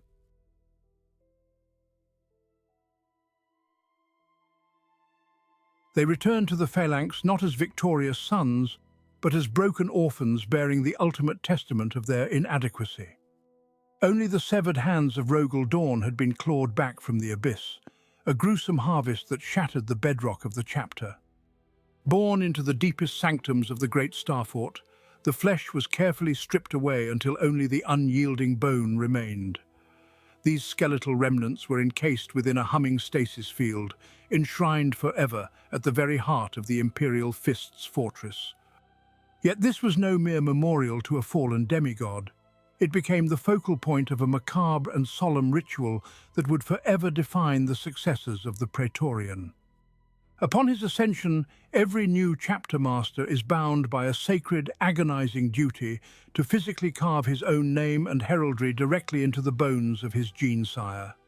It is the art of Scrimshawed elevated to the highest form of self-flagellation. With micro-engravers and trembling reverence, the commander forever marks the skeletal hands, binding his soul to the failure of the past. This physical defacement of the Primarch is a daily, excruciating reminder of the chapter's original sin. They failed to protect the ultimate defender of humanity. This grim relic radiates a psychological trauma so profound that it shattered the once unshakable stoicism of the 7th Legion. Where once they were the rational, unbreakable bulwark of the Emperor, they descended into a spiral of morbid obsession and crushing survivor's guilt. The bones demand an endless tithe of suffering. To endure the weight of this shame, the chapter embraced a culture of brutal penance, elevating their masochistic tendencies to fanatical heights. The pain glove, once a tool for meditation and discipline, became an altar of necessary torture. Flesh was punished to purify the mind, for physical agony was the only sensation that could silence the screaming guilt echoing within their gene seed. The Imperial Fists were no longer simply stoic defenders of the realm. They had mutated into guilt-ridden zealots, desperate to bleed for a father they could not save. Every hour of every day, the sight of the Scrimshawed bones reinforces a paranoid dread that the fortress of the Imperium is forever compromised. They learned that walls of stone and ceramite could not preserve the greatest among them.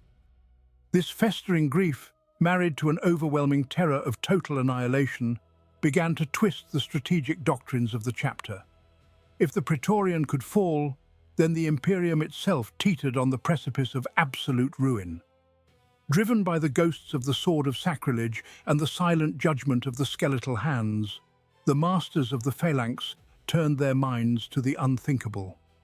They realized that a day would come when the standard defenses of mankind would inevitably shatter. In the darkened cloisters of their grief, the chapter masters began to quietly orchestrate a desperate secret contingency to ensure that when the galaxy burned, the Sons of Dawn would answer as one.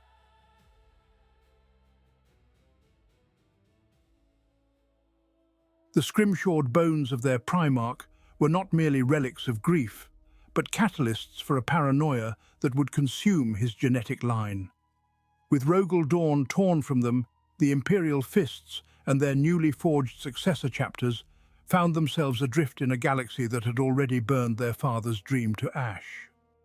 Though Dorn had ultimately bowed to the dictates of Primarch Guilliman and broken his mighty Seventh Legion to comply with the Codex Astartes, his sons harbored a dark and unyielding secret. They accepted the division of their strength to prevent another devastating civil war, yet they refused to leave the throne world truly unguarded. The trauma of the Horus heresy, compounded by the agony of their failure to save their gene-sire, birthed a contingency born of absolute pragmatic dread. They called it the Last Wall. It was a secret pact, sworn in the shadows of the phalanx and bound by the shared blood of their shattered legion. On the surface, the Scions of Dawn were the very model of Codex compliance, fractured into independent chapters scattered across the churning void. The crusading Black Templars waged endless war among the stars. The stalwart Crimson Fists stood as unbroken sentinels on the frontiers of the Imperium. The stoic excoriators wore their suffering as a badge of honor in the darkest reaches of space.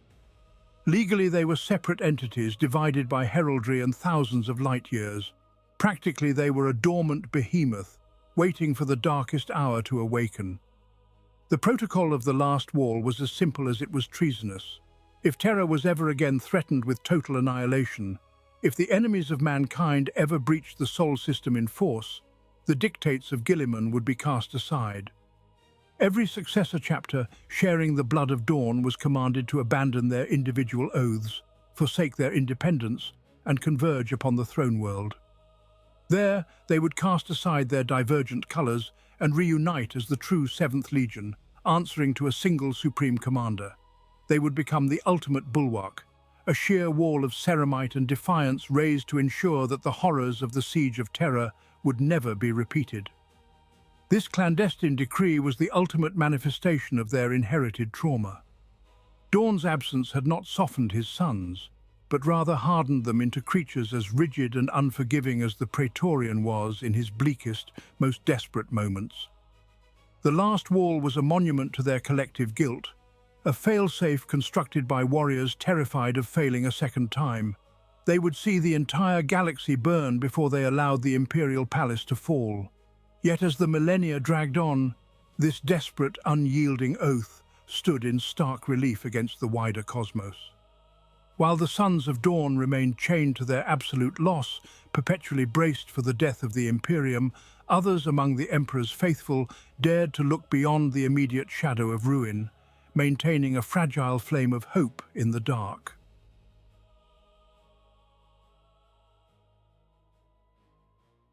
The Last Wall was not an act of hope, but a mechanism of cold and unforgiving pragmatism.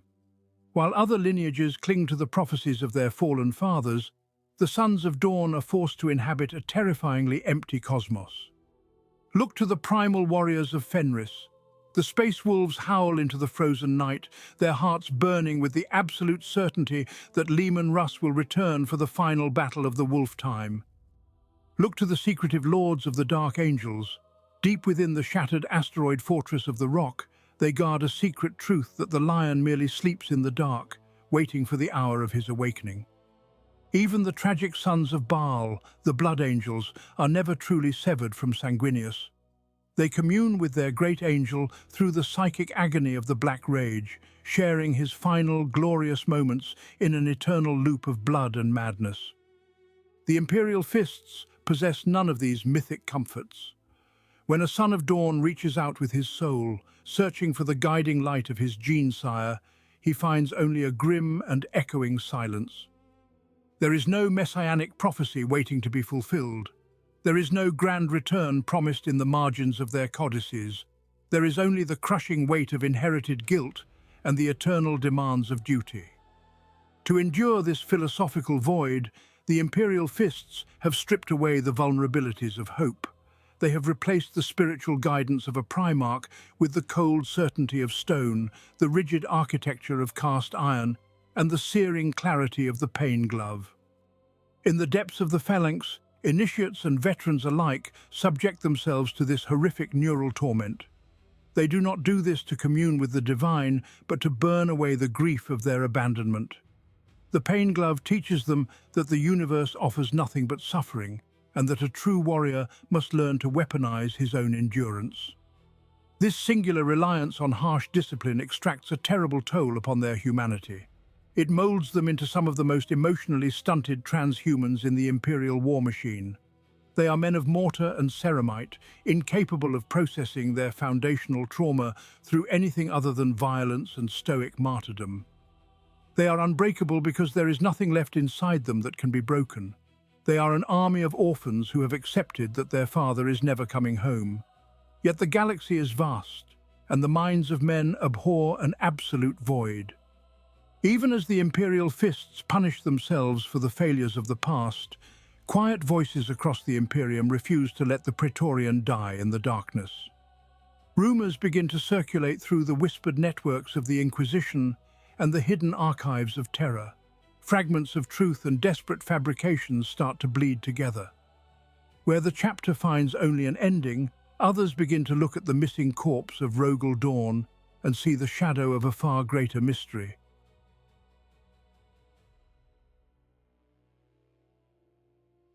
The tolling bells of the last wall eventually faded into a heavy, suffocating silence.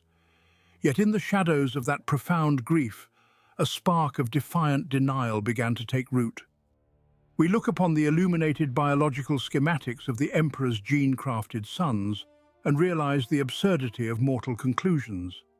The sons of the Emperor are not mere men.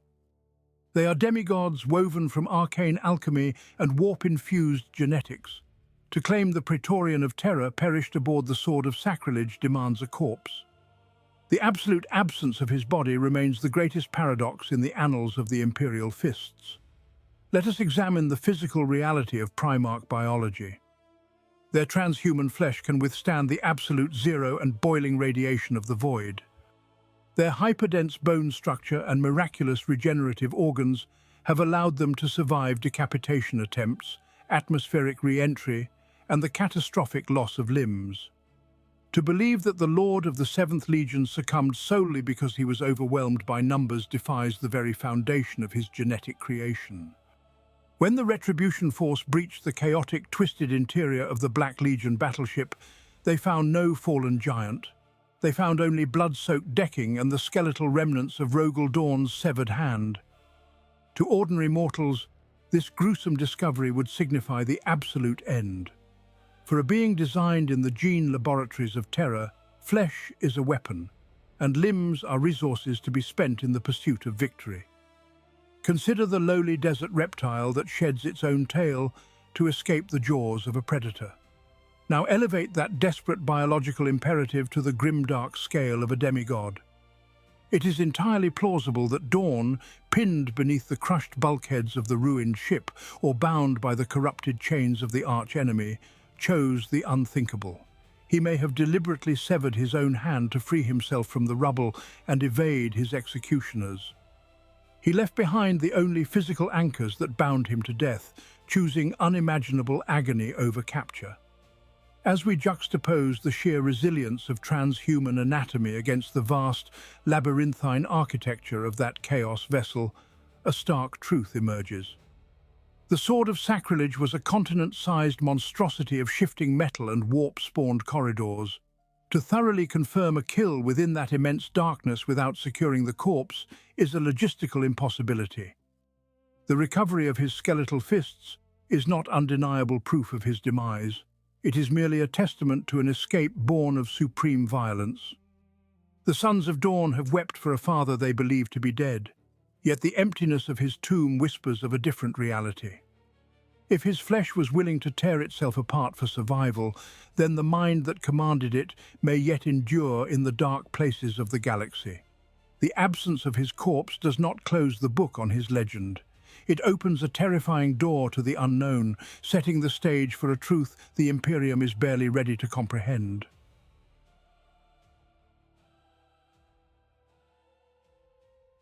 Flesh and bone can endure the unimaginable, but the mind of a Primarch bears a far heavier burden.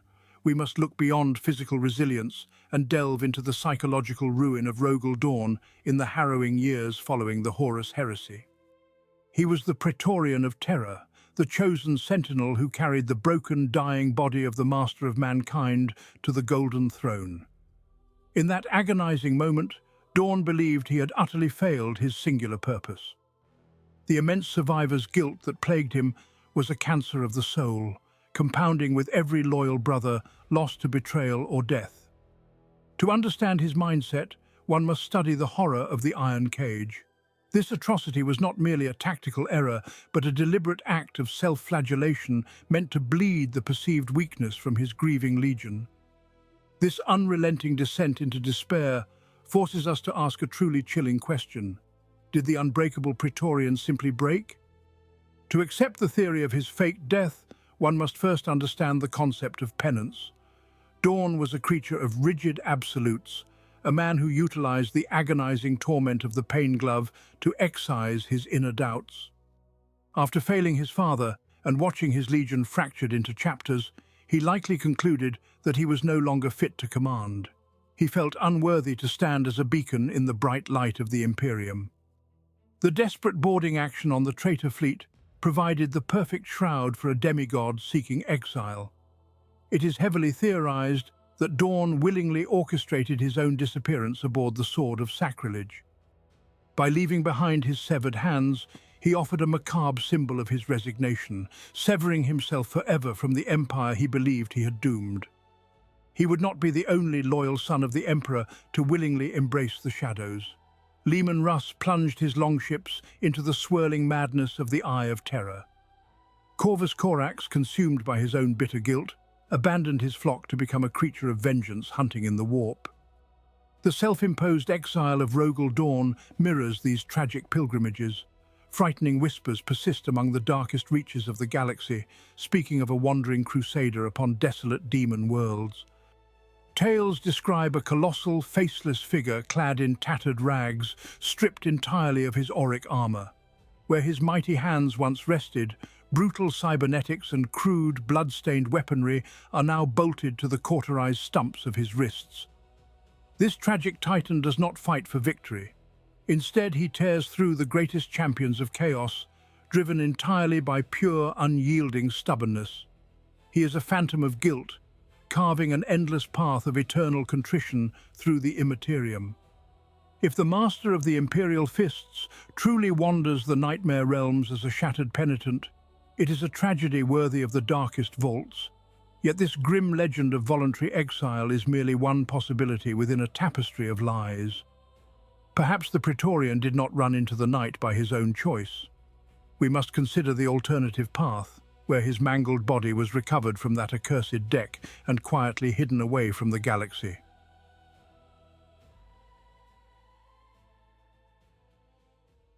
But there are whispers darker still than the legend of a solitary wandering exile.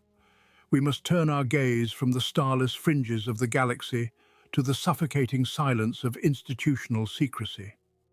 Consider the grim tale of the Sword of Sacrilege and the desperate strike force that boarded her during those dark hours. The official archives record that they recovered only the severed hands of their gene-sire. Yet apocryphal accounts and encrypted astropathic echoes suggest a far more terrible truth. They did not merely find the hand of Rogal Dorn, they found the Primarch himself, ruined, mortally wounded, and clinging to the very edge of oblivion. To look upon the Praetorian of Terra broken and bleeding was a sight that could shatter the sanity of any loyal son. Faced with a dying demigod, the leadership of the Imperial Fists made a choice born of absolute desperation. They enacted a conspiracy so deep that it remains hidden even from the vast majority of their own battle brothers. Perhaps the High Lords of Terra themselves were complicit in this grand deception. To reveal that the unyielding stone of the Imperium had been shattered would have incited mass panic across a fragile realm already reeling from heresy. The truth was buried to preserve the myth of his invincible martyrdom. His physical form was too mangled to heal by natural means, requiring centuries, if not millennia, of absolute rest. Therefore, a narrative of heroic death was forged, while the breathing truth was sealed away. Imagine the deepest, highly restricted vaults of the phalanx, buried beneath miles of dense armor and labyrinthine corridors. Alternatively, picture the lightless, forgotten dungeons far beneath the foundations of the Imperial Palace itself. Here the air is dead and freezing cold, heavy with the suffocating weight of a 10,000-year secret. Behind colossal, unmoving adamantium blast doors stand immovable sentinels. These wardens are either the most absolute, oath-sworn inner circle of the Imperial Fists, or the silent, golden-armored custodes watching in eternal vigil. Beyond their spears lies a chamber of frost and iron. In the whispering dark, forbidden tech priests of the highest order monitor ancient, esoteric machinery. Flickering stasis fields cast a pale, sickly light across the rusted bulkheads. The generators hum with a mournful resonance, singing a mechanical dirge to the sleeping Titan. Trapped within that temporal distortion lies the broken master of the 7th Legion. He is caught forever between his final breath and the absolute threshold of death. Every drop of his transhuman blood is preserved in a state of perpetual stillness. The stasis field preserves him, freezing time around his ruined flesh until the Imperium truly needs him once more. It is a claustrophobic nightmare of suspended animation, a prison of ice and iron built from the desperate hope of his sons. Yet one must ask if such an agonizing limbo can truly hold a son of the Emperor indefinitely. The galaxy has already witnessed the impossible as ancient wounds knit and sleeping giants stir from their long slumber. To determine if the Lord of Inwit could endure such a frozen eternity, we must look to the bloodline of the Emperor. We must examine the miraculous returns of his brother Primarchs and question the very nature of their divine physiology.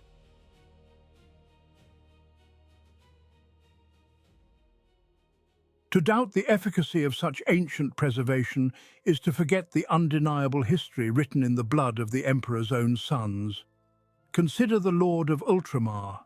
Primarch Guilliman fell at the Battle of Thessalia, his throat laid bare by the poisoned blade of his corrupted brother Fulgrim. The venom of the lethal serpent bit deep into his demigod physiology, a toxin so absolute it would have dissolved the flesh of a lesser being in seconds. Guilliman was dragged from the brink of oblivion and sealed within a stasis field at the very heart of the Temple of Correction on Macragge. For 10,000 years, the Avenging Son remained frozen a single heartbeat away from absolute death. His soul teetered on the precipice of the warp, trapped in a microscopic fraction of time, yet his body did not fail. Stasis held the unyielding line against mortality itself. If a Primarch can survive a lethally envenomed, decapitating strike through the sheer power of chronal suspension, then the limits of their resilience are far broader than mere mortal comprehension. Then we must look to the Lord of Drakes. Vulkan is the perpetual, the immortal forge master of the salamanders, whose endurance defies the fundamental laws of biology. He has been subjected to agonies that would break the fabric of reality. Vulkan has been burned in atomic fire, crushed by the gravitational weight of falling void ships, and entirely atomized into drifting dust. Yet time and again, the flesh reknits, the bone reforges, and the Primarch draws breath anew. His very existence is a testament to the impossible durability woven into the genetic masterpiece of the Emperor's finest creations. These are not myths, but the foundational truths of our grim epoch. Guilliman conquered a certain death through the unyielding grip of stasis technology. Vulkan conquered obliteration through the indomitable fire of his own immortal cells. When we place the fate of Rogal Dorn against these legendary precedents, the shadows of doubt begin to recede. Dorn suffered a localized dismemberment aboard a chaotic vessel, a grievous wound that cost him a hand. But a severed limb is a trivial price when weighed against the fatal poison of a demon Primarch or the absolute annihilation of an atomic blast. If Guilliman can endure a millennia-long slumber with a slashed throat, and Vulkan can rise from mere ashes, it is entirely plausible that the Praetorian of Terra survived the loss of his hand. The Sons of Dawn do not cling to blind delusion, for their hope is anchored in the hard, factual lore of their own bloodline. The flesh of a Primarch is an anvil that shatters the hammer of death. Yet to truly understand the likelihood of Dawn waiting in silent recovery, we must turn our gaze toward a darker slumber. We must look to another brother whose vanishing perfectly mirrors the sudden silence of the Praetorian, a sleeping knight hidden away in the deepest mists of the galaxy.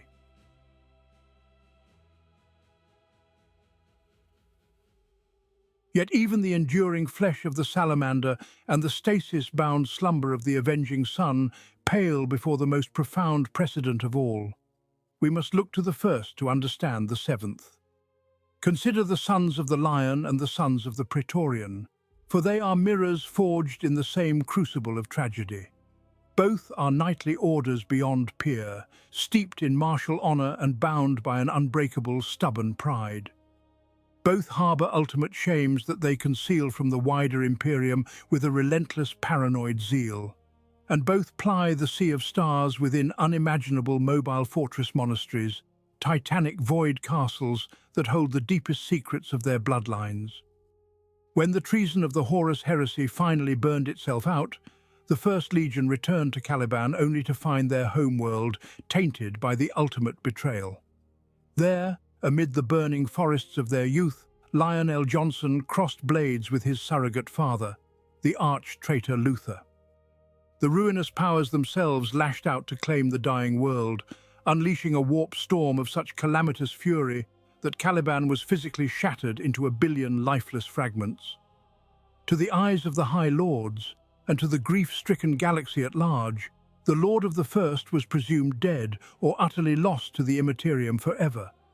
But the chroniclers of the deep archives know the truth of the sleeping king in the mountain. The first Primarch was not cast into the ether, nor was his body reduced to ash. He was swallowed by the shadows of his own collapsing citadel, borne away into the absolute bedrock of the planet that survived the cataclysm.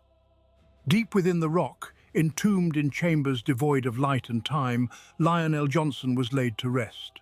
For 10 millennia he slept beneath a shroud of absolute secrecy, his dormant breath watched over by the enigmatic, diminutive custodians known only as the Watchers in the Dark. Not even the supreme Grand Masters of the Unforgiven know that their gene-sire slumbers beneath their very boots.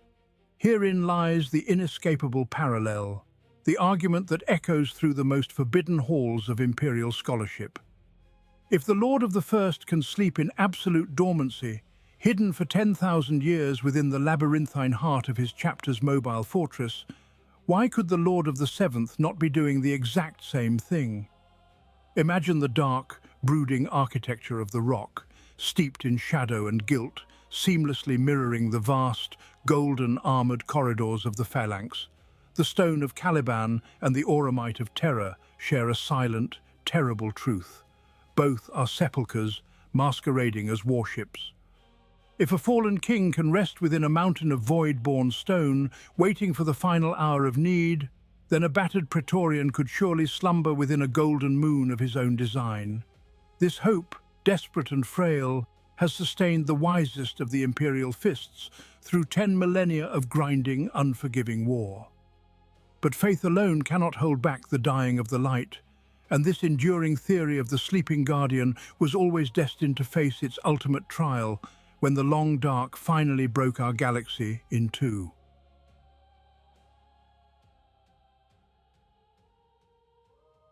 "10,000 years of desperate vigilance culminate in the absolute nightmare of the late 41st millennium. Abaddon the Despoiler unbinds the 13th Black Crusade, pouring the unadulterated wrath of the warp into the material realm. The Cadian Gate, the ultimate bastion holding back the Eye of Terror, is consumed by fire. Cadia is not merely a world of mud and trenches. It is the ultimate wall. It is the metaphysical culmination of everything Rogal Dorn ever taught us. Where the Praetorian built ramparts of adamant and plasteel, Cadia stands as a fortress constructed of mortal flesh, unbreakable will, and righteous defiance. Every soldier of the Astra Militarum stands shoulder to shoulder in the blood-soaked dirt. They form a human barricade against the screaming, writhing madness spilling from the Eye of Terror. The heavens bleed unnatural colors as warp storms claw desperately at the fabric of the physical universe. The defenders hold the line with a grim, unrelenting stubbornness that would make the ancient Imperial Fists weep with pride. Thousands of battle tanks crush the bones of heretics beneath grinding treads. Endless volleys of lasfire illuminate the choking, radioactive ash. Yet mortal courage cannot halt the inevitability of the apocalypse. The Despoiler looks down upon the unbroken lines of Cadia and realizes he cannot conquer their resolve. He cannot breach the metaphysical wall they have built. So he chooses to break the world itself. Abaddon hurls the colossal, crippled ruin of a blackstone fortress directly into the surface of the besieged planet. The impact is a cataclysm of incomprehensible scale. Continental plates shatter like brittle glass under the blow. The atmosphere ignites into a searing wave of total annihilation. Cadia violently tears apart from the inside out. The ancient Xenos pylons, the mysterious monoliths that held the monstrous warp at bay, crumble into useless dust. Without their restraint, the Eye of Terror dilates. It violently ruptures the veil of reality, vomiting its demonic horrors across the galaxy in a creeping, unstoppable tide. The great shield of the Imperium is obliterated. The unbroken wall of 10 millennia has finally fallen. Complete and utter despair suffocates the dying stars. The physical shockwave of the planet's death is mirrored by a psychic scream that echoes all the way to the Golden Throne. The path to terror is laid entirely bare. The throne world is suddenly exposed to the ravaging, endless tides of chaos. In this moment of ultimate darkness, the Imperium screams out into the void for its Praetorian. Billions of souls look to the ruins of our shattered bastions and beg for Rogal Dorn. If ever there was a time for the stoic Lord of Inwit to wake from the mists of history, it is in this apocalyptic hour. The Imperium is drowning in a sea of madness. Dorn's defensive legacy is crushed under the blackened boot of the Despoiler. The galaxy burns with an intensity unseen since the days of the heresy. The empty seat of the ultimate defender casts a long, hollow shadow across a fractured realm. We stand upon the absolute precipice of extinction, staring into the howling abyss, praying that a son of the Emperor will hear our cries.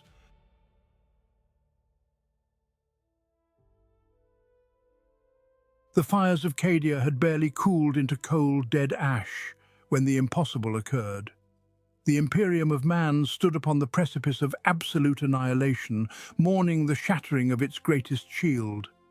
Yet in the deepest depths of this suffocating darkness, a blinding light ignited within the realm of Ultramar. On the shrine world of Macragge, a miracle drenched in the blood of desperate defenders and the arcane sorcery of the Aeldari came to pass. Primarch Guilliman, the Avenging Son, opened his eyes. For 10,000 years, the Primarchs were revered as untouchable myths. They were the lost demigods of a forgotten golden age, either butchered in the fires of the Horus heresy or swallowed by the ravenous tides of the Immaterium. To the masses of the Imperium, they were dead. But the resurrection of the 13th Primarch shattered this deeply entrenched dogma with the force of a supernovan explosion. caged within the arcane mechanisms of the armor of fate, and dragged back from the precipice of true death by the whispering magics of the Inari emissary Ivrain, Guilliman drew breath once more. A fatal, soul-rending poison inflicted by his demonic brother Fulgrim had kept him frozen in a stasis field for 10 millennia. His triumphant return proved, beyond any shadow of a doubt, that a dead Primarch could walk again. The fundamental rules of the cosmos had violently shifted. This staggering revelation sent shockwaves through the hearts of every Space Marine, but none felt the tectonic shift more profoundly than the sons of Inwit. The Imperial Fists and their successor chapters looked upon the resurrected Avenging Son as a blinding beacon of salvation in a dying galaxy. Yet beneath their awe, a burning question was violently thrust back into the galactic consciousness. If Primarch Guilliman could heal from an insurmountable warp-infused affliction, the absolute limits of Primarch resilience were suddenly unknown. The gruesome trophy of a skeletal hand, preserved aboard the Phalanx for thousands of years, suddenly felt less like a relic of finality and more like a riddle waiting to be solved. The Sons of Dawn dared to believe that if the 13th could return from the void, their own Praetorian might yet endure. However, this monumental surge of hope was paired with a chilling, inescapable terror. The Primarchs were weapons forged by the Emperor for the darkest of wars. If such a mythic titan was returning to the material plane, it was only because the end times had truly begun. Guilliman had not awakened to a galaxy at peace, but to a nightmare of screaming souls and tearing real space. Even as the Avenging Son took up the burning sword of his father, the very fabric of the universe was splitting open. A catastrophic tear in reality was erupting across the stars, an apocalyptic storm that would soon cleave the Imperium in two and create an existential, desperate need for the ultimate master of fortification.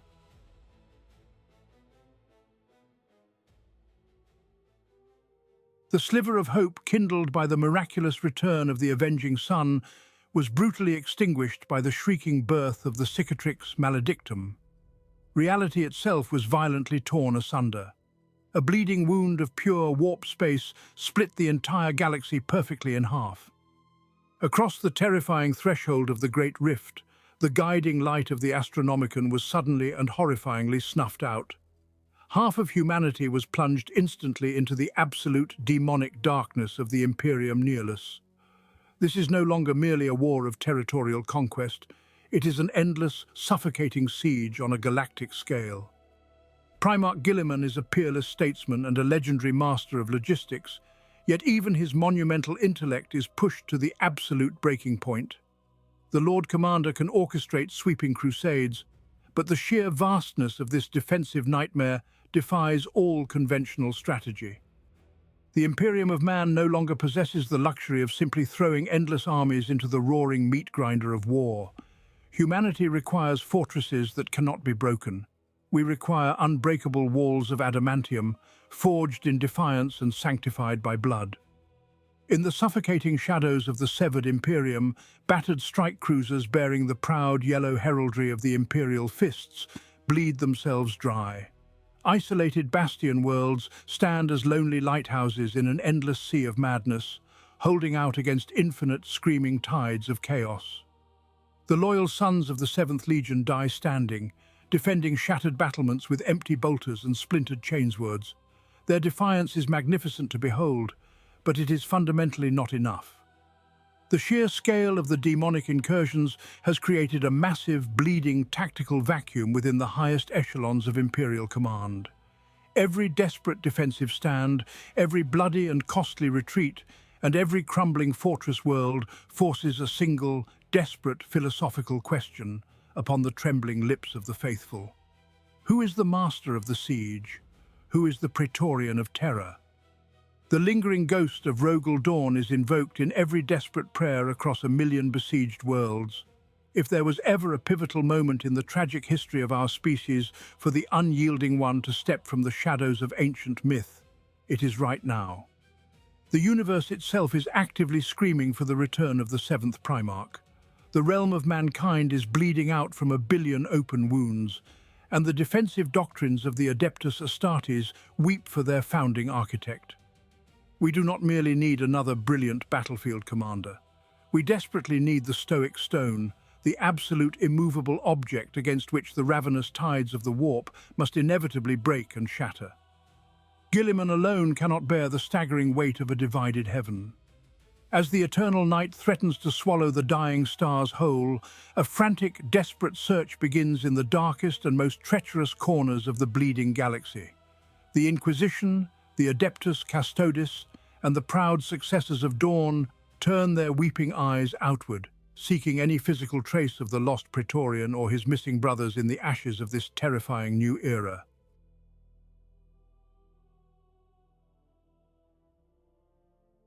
The opening of the Great Rift did not merely shatter the physical galaxy, it shattered the long-held, stoic resignation of the Imperial Fists. As the fleets of the Indomitus Crusade push fiercely into the encroaching dark, a desperate, manic frenzy has taken hold of the Sons of Dorn. They no longer search out of mere duty or ritual observance. They hunt because the Imperium teeters upon the ultimate abyss, and they believe only the Praetorian can fortify the crumbling edge of oblivion. From the nightmare realms of the Imperium Nihilus, strange and tantalizing rumors have begun to surface. Astropathic choirs bleed from their eyes and burn out their minds to deliver fragmented whispers across the blinding storm of the Cicatrix Maledictum. They speak of a massive, silent figure clad in battered, unpolished golden armor. This towering revenant is said to be moving from one forgotten dead world to the next, raising impregnable fortresses out of ash and ruin. Other maddening tales speak of a lone giant fighting a solitary 10,000-year war in the deep warp. This phantom warrior supposedly slaughters the demonic legions of the ruinous powers with a relentless, punishing precision that defies mortal comprehension. These phantoms of hope have electrified the successors of the Seventh Legion. The Black Templars, already defined by their endless, zealous crusades, have been whipped into a terrifying religious fever pitch. The sudden, agonizingly real possibility that their gene-sire still draws breath has transformed their righteous fury into a galaxy-spanning obsession.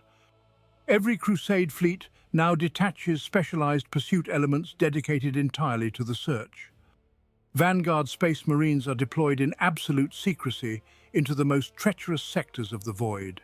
They delve deep into the irradiated, groaning bellies of ancient space hulks drifting out of the warp.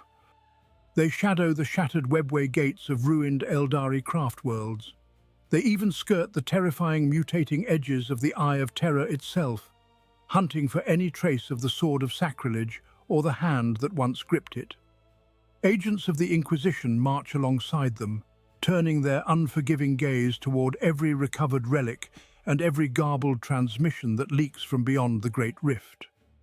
Yet this frenzied hunt exacts a terrible, silent psychological toll. The minds of the Adeptus Astartes are forged to endure the endless horrors of war, but they are entirely ill-equipped to bear the agonizing weight of false hope. Every scoured battlefield yields only phantom echoes and dust. Every blood-stained scrap of auramite recovered from the dark turns out to be the shattered plate of a fallen custodian, or worse, a cruel illusion woven by the arch-enemy. The dead ends are countless. The near misses are excruciating, leaving the normally unyielding sons of the Seventh Legion to battle a slow, creeping rot of despair. Even the Lord Commander, Primarch Guilliman, watches this desperate crusade with a heavy, mourning heart. He privately searches the stars for his lost brother, yet he understands all too well the cruel, mocking mirages this galaxy can conjure. The obsession to find Rogal Dorn threatens to consume the very warriors who were meant to embody his unbreakable will. The line between Holy Crusade and ruinous madness grows thinner with every failed expedition into the black. To find the actual truth amidst this tempest of grief and blinding zeal, one must forcefully turn away from the desperate prayers of the Space Marines. We must cast aside the whispered legends born of the dark and look strictly to the cold, objective and unyielding archives of the Imperium.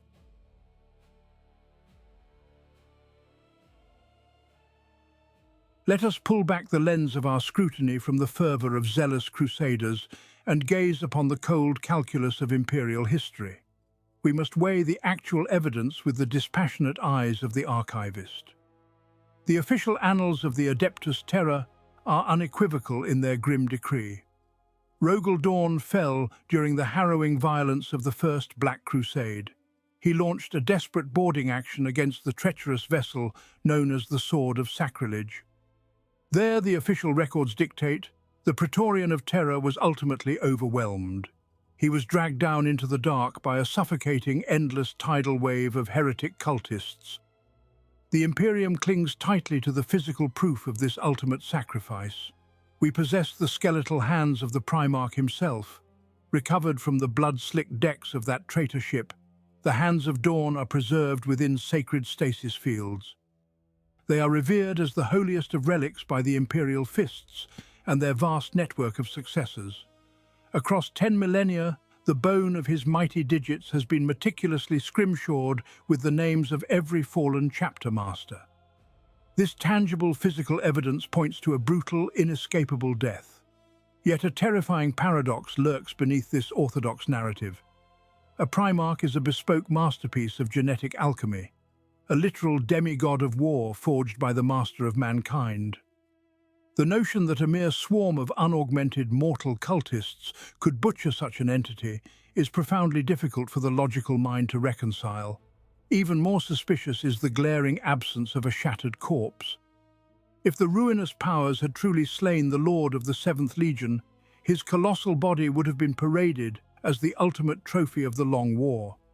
The arch-enemy would never simply leave his severed hands behind while discarding the supreme prize. This is the deliberate sliver of doubt woven into the very fabric of our galaxy. The ambiguity is not a mistake of the scribes, but the entire point of the mythos. We exist in an era where the fundamental rules of the cosmos are shifting violently.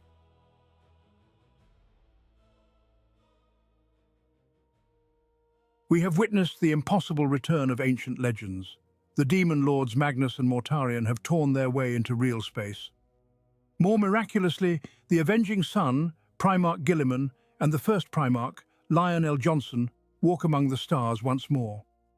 The narrative architecture of this dark millennium clearly favors the resurrection of these titans. There is an undeniable momentum, an unspoken incentive within the grander design of the universe that demands the eventual return of the Emperor's loyal sons. If Rogal Dorn is truly dead, if his golden armor was shattered and his immense strength rendered to nothing in the sunless corridors of a nameless chaotic vessel, then his sacrifice perfectly encapsulates the brutal, unforgiving nature of this universe. It is a grim reality where even the most noble demigods, heroes forged by the Emperor's own hands, are torn apart in the absolute dark. They are dragged down by the endless tides of malice, butchered by monstrosities, and left to rot unremembered and unmourned by the very trillions they suffered to save. There is no poetic justice in the 41st millennium, only the grinding machinery of sacrifice and slaughter. Yet we must ask what happened if the Primarch drew breath after that terrible ambush. If the Lord of Inwit somehow survived the severing of his hand, we are forced to confront a far more terrifying truth about what he has become after 10,000 years of nightmare. We must wonder if he is now a broken, cynical old man, wandering the forgotten fringes of the galaxy, hollowed out by the sheer weight of his innumerable failures and the slow rot of his father's dream. Perhaps he has become a warp-changed entity, an avatar of unyielding defiance bound inexorably to the psychic agony of the Emperor's will, no longer truly human or even Primarch. Or perhaps he is a silent guardian, a phantom waiting in the deepest shadows for the final apocalyptic siege of Terra. He may simply be biding his time, ready to draw a new blade only when the enemies of mankind finally breach the Eternity Gate itself. The Imperium of Man is actively dying. Its once glorious walls are crumbling under the unrelenting pressure of heretics, mutants and xenos. The grand tapestry of humanity is tearing at every seam, and the doomsday clock is ticking ever faster toward a merciless midnight. The age of hope has long since burned to ash, replaced only by the cold, desperate necessity of bare survival. Yet the vigil continues.